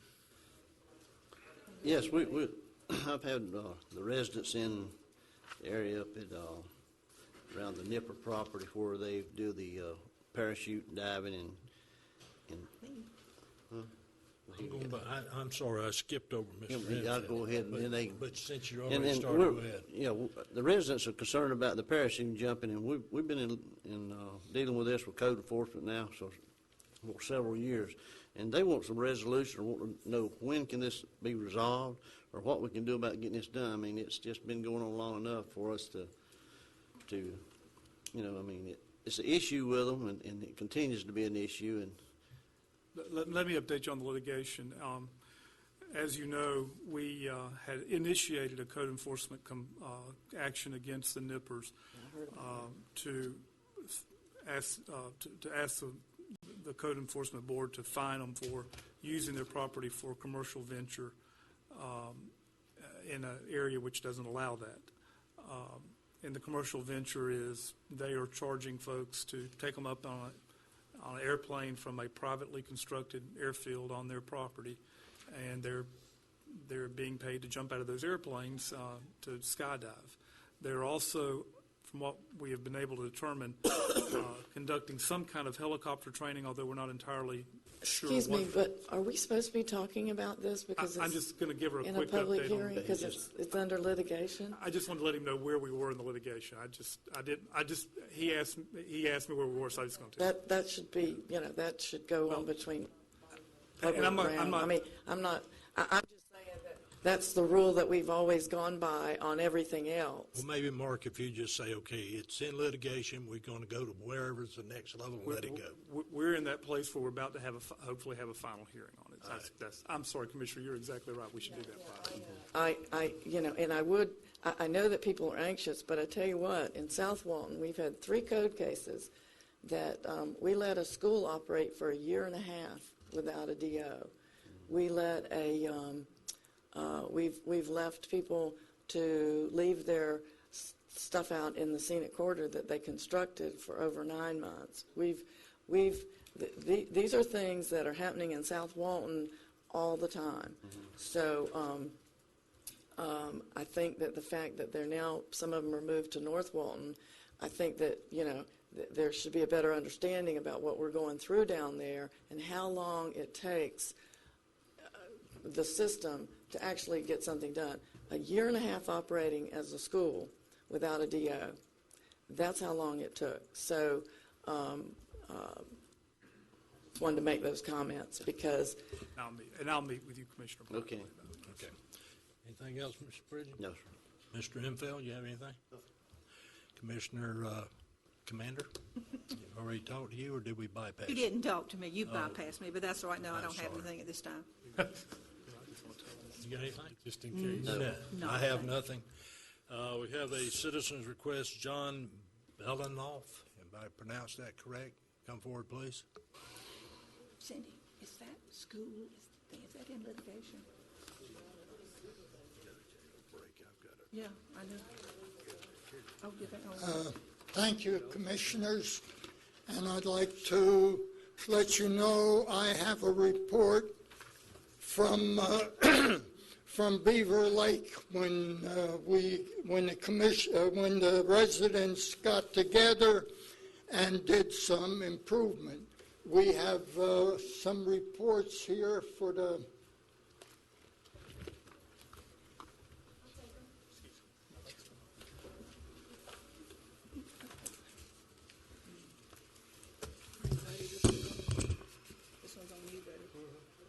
We have some material that we brought back with us. And I am John Bellensoff, and I live down on Beaver Lake in Oakwood Hills. We held a cleanup day on Sunday, January 19th. We advertised on local radio station, and we hand-delivered flyers. Area residents put up signs. We had approximately 44 people show up to do the cleanup. From some of the people that showed up helped to clean the area. There was both adults and children. And we even had one person as far away as Buffalo, New York, that helped to participate in the cleanup. We collected about 12 trash cans full of trash around the lake, about a pickup load. We need some help to fill the lake and get it back in shape. Thank you, Commissioners.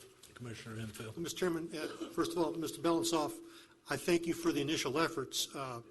This past Thursday, having seen your request, I went out there and took a look, and I took some photos.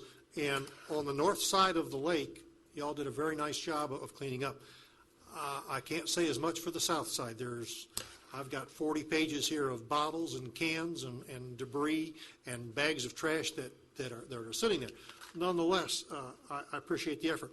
And what the board had voted to do previously was, once you start this cleanup, we will help your association, your community, to fill out the necessary forms to go to the Department of Environmental Protection so that y'all can go forward and get this done. And I think that the board can, consistent with that, have Public Works help you all get those forms filled out so that you can see what needs to be done and get DEP approval to whatever is going to be going on.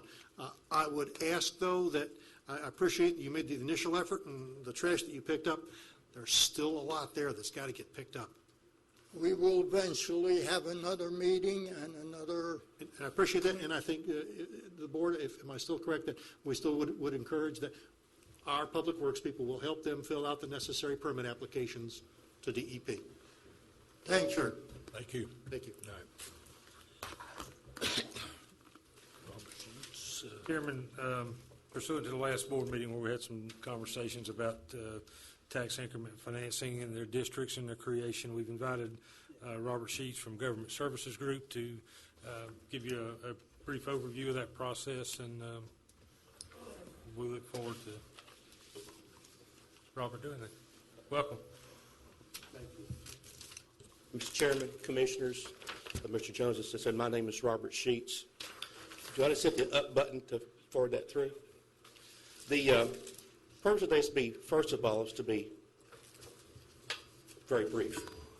And the topics I want to talk about today are understanding the project, what is a TIF, the types of TIF, a TIF creation, the pros and cons, and an actual case study where another community has used this exact type of funding to accomplish some things, and then what the next step would be.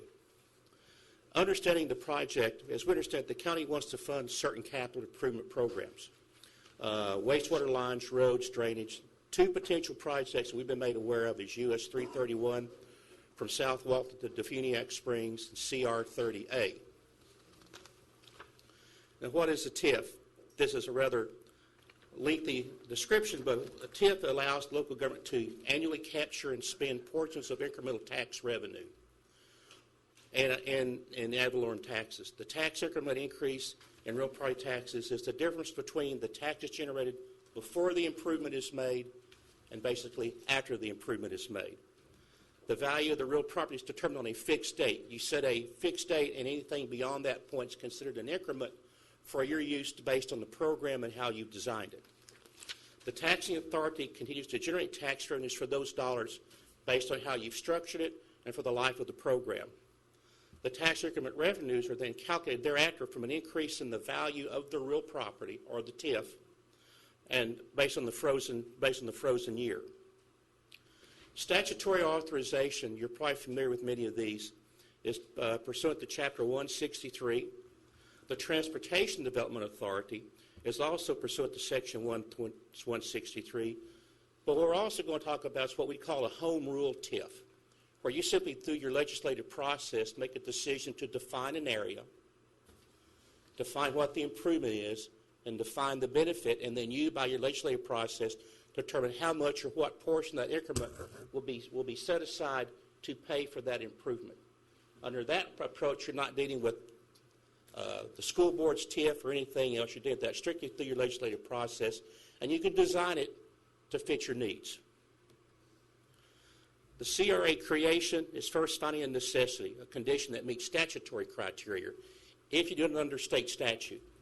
Create the CRA, create the community redevelopment plan, and establish redevelopment trust fund. These funds go into this fund. They're safeguarded for not to be used for anything else. The Transportation Development Authority is you identify the transportation deficiency. What is the deficiency you're trying to make up? You create the TDA, you also create the TDA sufficiency plan, and you establish a local trust fund. Under the Home Rule TIF, again, you design it through your legislative process based on the specifics of the program, the TIF area, and the parcels benefited, and you decide for how long you're going to use those fees, are going to be restricted to that purpose, and ever how you want to dispose of that program once the project's been completed and the funds have been paid off. Pros and cons of the TIF programs. TIFs do promote economic development. They're there to help be earmarked and reserved for that. TIFs have few financial risk over the long term. You're not taxing anybody more. You're simply saying the portion of the taxes that go up will be set aside for these programs. TIF is one method to finance economic development, but it's not mutually exclusive to using other methods to fund economic development. Once established, the TIF can provide a consistent, safeguarded revenue stream for those programs that they can only be used for those purposes. What are the cons? The TIF revenue is not there up front when you need it. You've got to do something to create the improvement that creates the TIF. Also in this state, in most areas, TIFs are very difficult to be used to pledge as a securitization against any debt you may issue. Why? They're not predictable, they're long-term, and a lot of times they can be overestimated in their calculations. Let me use a case study. Theory and all things are fine, but Palm Beach Garden, a community just north of West Palm Beach, it's been now 10 years ago, approached our firms, and they had a situation, what they called their PGA flyover. If you're familiar with Palm Beach Gardens, PGA Boulevard is its main commercial corridor. DOT had agreed to fund the flyover, 100% of the cost at around $6 million, $7 million. But the city wanted to accomplish several things. The city wanted to add and enhanced landscaping, signage, bollards to make this really the gateway, the entryway to the commercial strip, which was the commercial heart of Palm Beach Gardens. So they had not only the enhanced landscaping and the signage and the towers, but they wanted to create all along PGA Boulevard flags and signage and mile markers so anybody could find these businesses and find them easily by reference to this. Total project cost was probably around $10 to $11 million. Now this is in 2003 dollars. The city also had a restriction in its charter that prohibited it from incurring any general obligation debt without a referendum. So they had a lot of hurdles to overcome. And by the way, they didn't have $10 million in the bank. They could just go access. So working with them, we created a tax increment financing district that encompassed not just the properties adjacent to PGA Boulevard, but those that we felt would be enhanced economically by the whole improvement along PGA Boulevard. In their particular case, they also used special assessments to be levied against the parcels adjacent to PGA Boulevard to securitize the debt that they had to issue. Now, the short version of that is that did the properties along PGA Boulevard appreciate being assessed for that improvements? No. But they enjoyed the enhancement to the property. Within 3 years, the TIF was sufficient to cover all debt service on those bonds. Now, in your case, as you go forward, you'll need to identify the project to be funded, and you're well on your way to identify that project.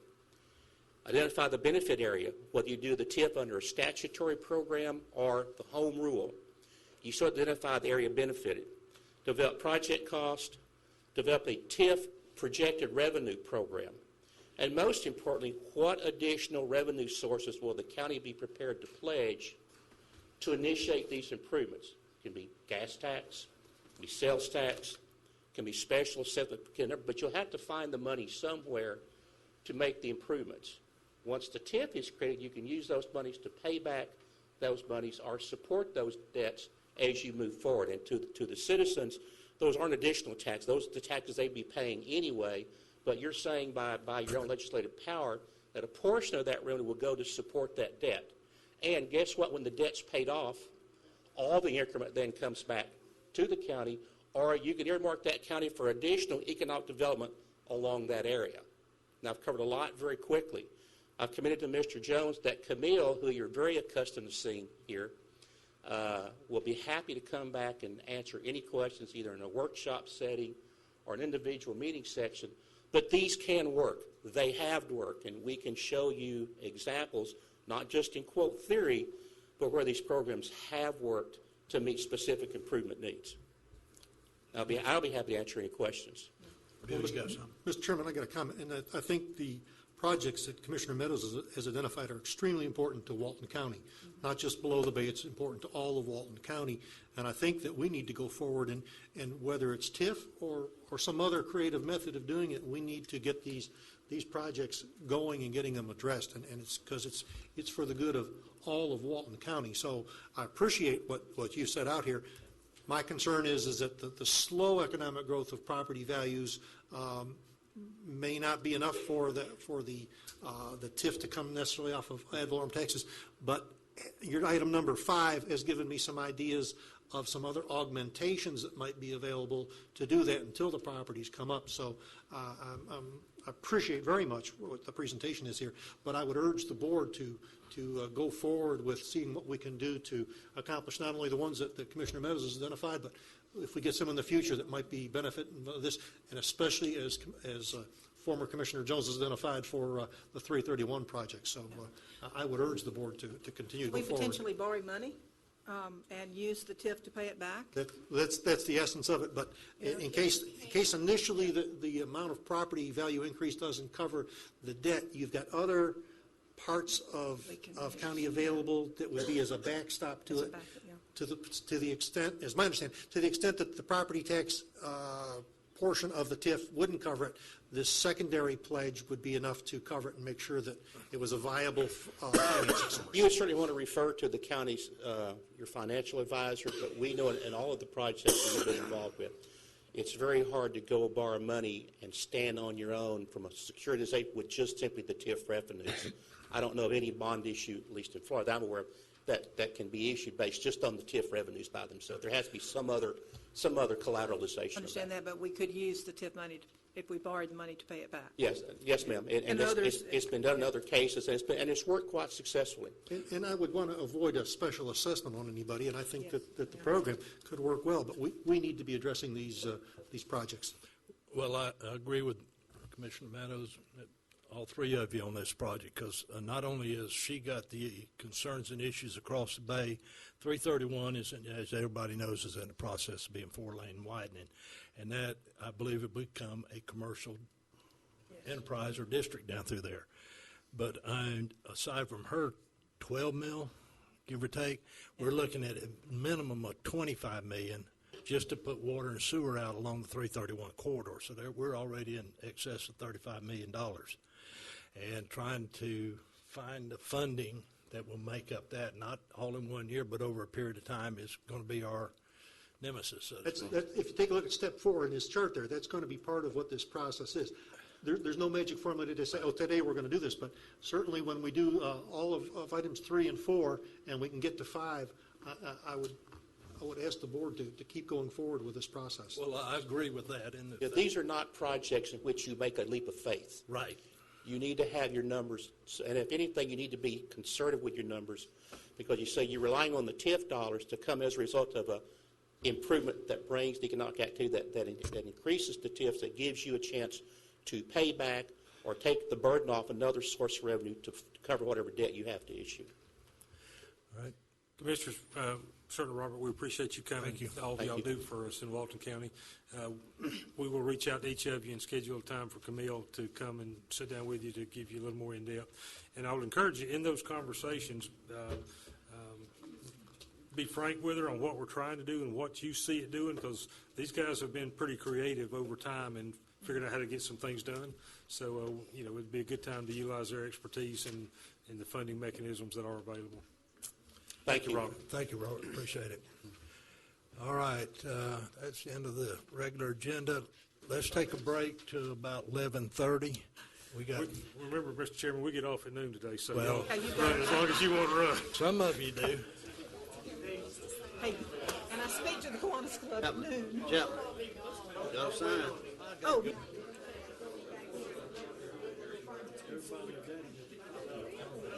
Yeah.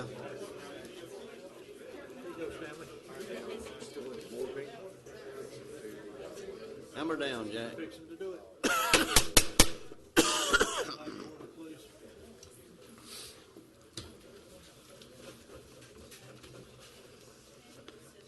Okay, Mr. Dyes, I think you're up. You have 30 minutes, Mr. Dawes.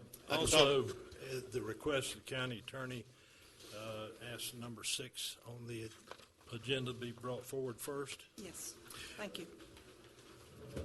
Yes, sir. Anyone who anticipates testifying on any of the quasi-judicial items before the board, would you please stand and raise your right hand and let me swear you in? Do each of you solemnly swear or affirm the testimony you would give to this board will be the truth?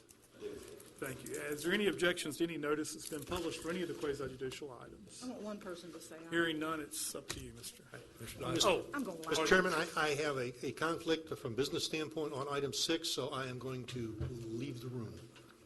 and has any commissioner had any contact, ex Don't parte leave the contact building. No. with anybody regarding items 4, 5, and 6 that would you need to disclose? Now it's all yours, Mr. Thank you, Mr. Chairman. As we said a minute ago, we move into number 6 on the agenda, the E2 change for Osprey Point at Sandestin. Mr. Chairman, if I may, I'll ask Greg Stewart on behalf of the county staff to come forward and give a brief presentation on the E2 change. Okay, thank you. Chairman, Commissioners, Greg Stewart, law firm Neighbors, Gilbert, Nickerson, Tallahassee, representing staff. Briefly, and this matter was brought before the board at the last meeting. This is an amendment, an ordinance before the board to amend the development order for Sandestin to correct a Scribner's error that existed in a prior ordinance. Ordinance 2002-18 reflected that parcel 224 consisted of 10.8 acres, when in reality it actually is 15.8 acres. And so this is a curative Scribner's error correction that we would ask for the consideration of the commission. Staff supports the amendment. Board's wishes? Or do we need to ask anybody else? Applicant? If the applicant wants to speak to the E2 amendment, they certainly are welcome. If there's any objectors, we'd need to ask.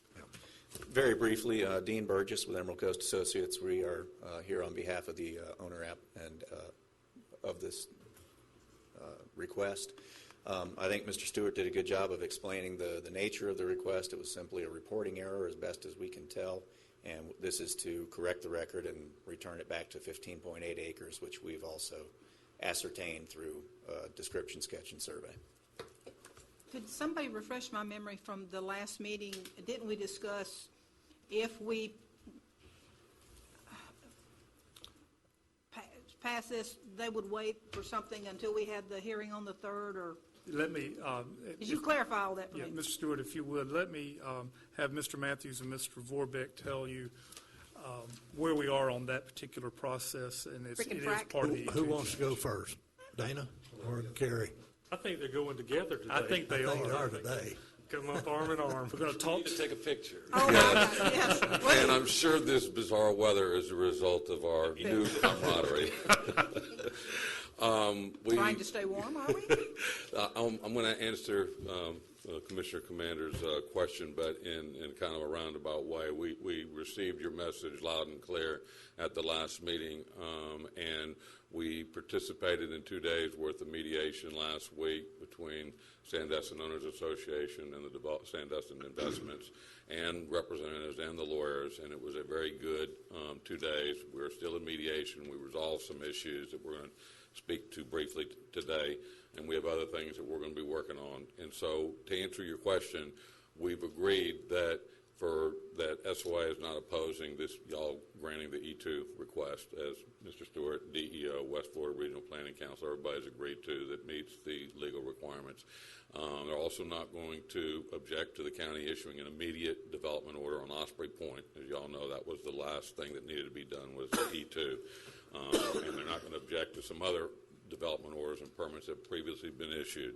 But we're also going to jointly request that y'all continue the February 3rd compliance meeting for a period of 90 days to a date certain, anytime after April 22nd. We suggested sometime in May. That is where we are working on a number of other issues, and we hope to be able to walk in before you sometime before that meeting with a joint recommendation, if you will, working also with the county and the DEO as to some of these other issues. Well, Dana, with our county staff have the opportunity to review whatever y'all have come up with prior to that date certain meeting? Yes, sir, absolutely. I figured it's probably going to take us about 30 days to go through some of the things that we're talking about. Then we're going to engage county staff in those discussions. We'll also be working with DEO because at the end of the day that we want to be able to bring something, a total package to you. We're both agreeing, though, that if for whatever reason we don't resolve all these issues satisfactorily to each other, neither party is going to, is prejudiced by having to come or anybody else out there in the citizenry, to a meeting in May to object or voice whatever concerns they have. Okay. Is this agreeable with staff, Mr. Dice? I'm sorry? Is this agreeable with staff? I mean, because y'all have worked your keisters off on this. Yes, ma'am, we are.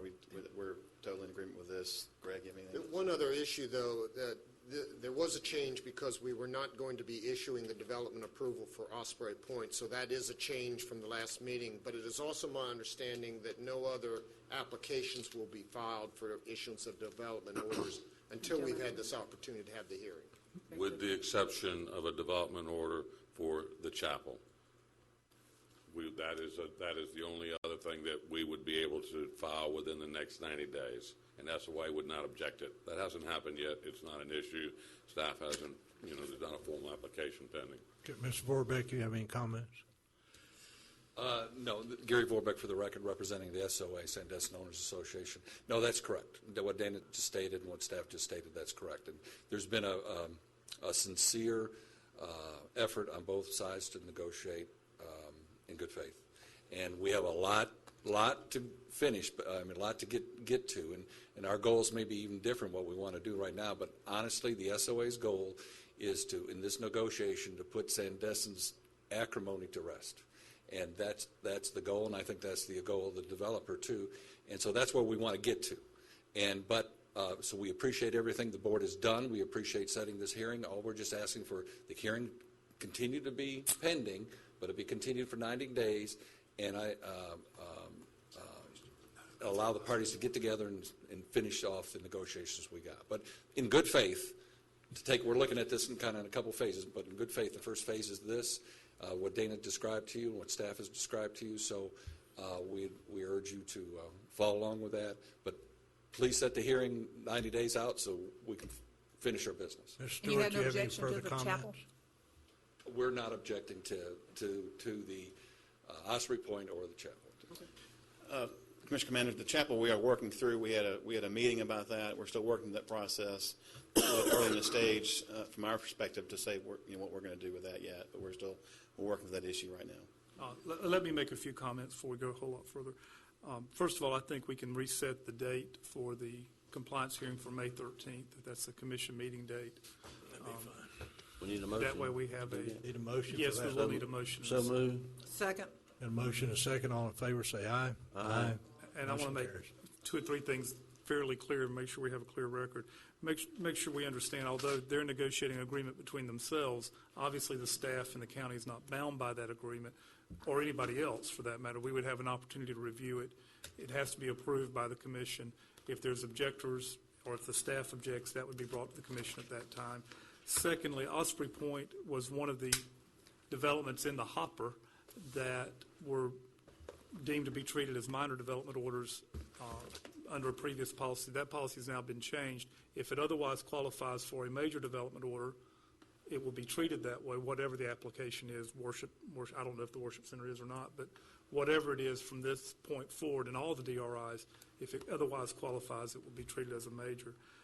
Third, assuming we do issue, and it sounds like we were about to issue the Osprey Point development order, we are not by these actions in any way foreclosing anybody's right to appeal, challenge.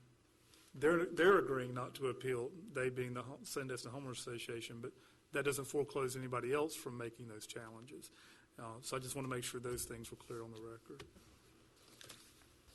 Mr. Stewart, you got anything else you want to add? No, sir. Thank you. All right. That's a good question. Why don't we set it an hour before the regular board meeting? I'm anticipating if they have an agreement, that meeting won't take an hour. If they don't have an agreement, we might want to have to look at a date certain beyond that for an all-day hearing.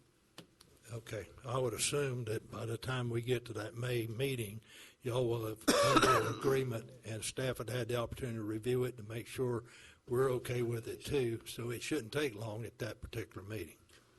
Mr. Chairman, I can say if we entered into an agreement, obviously this board's going to have to approve it, not only staff, but this board, and there obviously going to be some land use approvals down the line that's going to have to take place of some nature. Okay. And that's all integral part of it. Yes, Very well, thank you. All right, what do we do? Set that meeting for? I think we've set it tentatively we've set the compliance hearing for May 13th. And again, if we're 30 days out and we don't have any form of an agreement, we will reschedule it for a time certain. Is that 8 o'clock? I think it's 8 o'clock. No, it's 3 p.m. 3 p.m. South. Yeah. But we need a motion on the ordinance. We'll need a motion to adopt the E2 ordinance if you choose to do so. And that's what, don't we need to do that first? No. No? Okay. All right. Oh, okay. Can I ask a question? Yes, sir, Mr. Jones. Mr. Warbeck, you just stated that the board would need to approve the agreement between you two.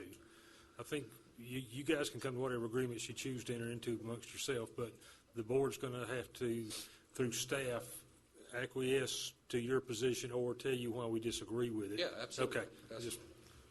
I think there's actually a proposed, Ms. Bradley had presented the proposed ordinance granting the E2, and I think y'all have that. So that's one motion. And the next motion is to extend the, quote, compliance hearing that previously was set for the 3rd to May 13th. I think that would probably be the other motion. Okay, so and tell We've staff already to- done that. Take one motion at a time. We'd already done it.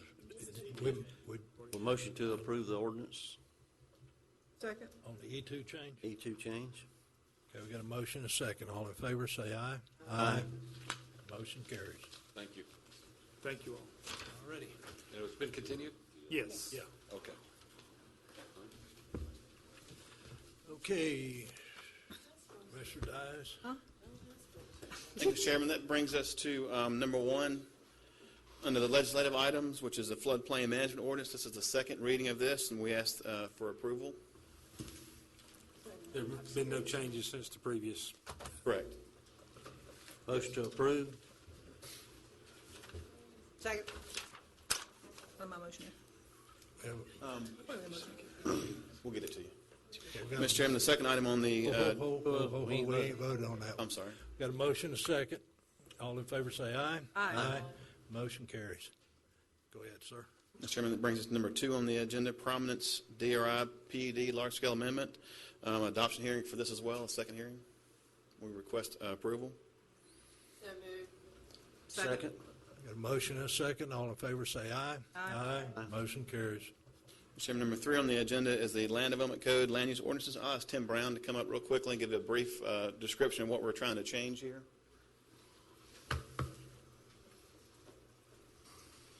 Yeah, good morning. Tim Brown with Planning and Development. What we're doing, when the ear-based amendments were adopted in 2011, the Land Development Code has not subsequently been amended to bring it into compliance. So these land uses are what we're adding is what's currently in the comprehensive plan, and what we're deleting is what's not in the comprehensive plan. So that's all this is trying to accomplish, is bring the land use categories in the Land Development Code into compliance with the comprehensive plan. Question?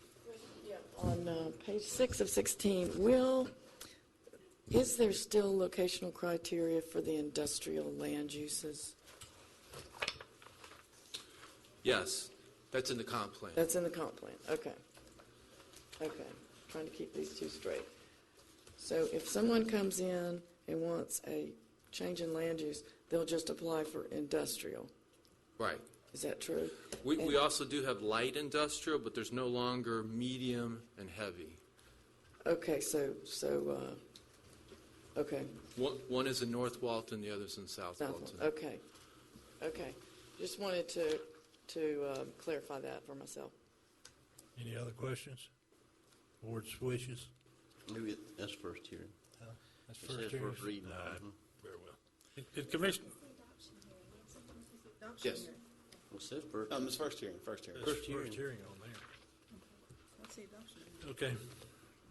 Mr. Chairman, if I may, along those lines, there's some language in the comp plan as it was amended through the EAR amendments, I believe it was in 2010, that states that limited hotel is up to 125 units. The Land Development Code still states that limited hotel is up to 75 units. We have a developer that's interested in utilizing that comp plan language. We believe it was the intent of the board to amend the Land Development Code to be complementary. So we'll be bringing you back at the next meeting a recommendation on that particular item, because we do have someone that's interested in moving a project forward but is uncomfortable because of the disparity between those two numbers. So we'll have that for you at the next board meeting. Can I go back to this one we just had? Because it says requested action, motion to approve or deny adoption of an ordinance. Or Number 2, prominence. Three. three. We're on 3. And with number 3, we got to follow up with number 3. So number 3 is the So first what hearing. are Right. you? It's a first hearing, and we need to set a second, the final hearing for number 3. Even though the requested action says motion to approve or deny. Well, we have the first hearing and the second hearing, so we're requesting approval to move forward to the second hearing, so. Okay. You can Yeah, you can. So we didn't even do a motion for that. Move it to the first, to Second. the second hearing. Thank you. Second. Motion and a second. All in favor, say aye. Here too. Aye. Motion And carries. for the second hearing, we're proposing February 25th All right. up here for the second hearing for that final hearing. I got it here somewhere. Very well. Mr. Chairman, the next one on our agenda is number 4, Peach Creek Phase 2 plat. We have a request from the applicant to continue to the February 11th BCC meeting. So moved. Second. Motion and a second. All in favor, say aye. Aye. Motion carries. And the last on our agenda is Waterview at Inlet Beach Phase 1 plat.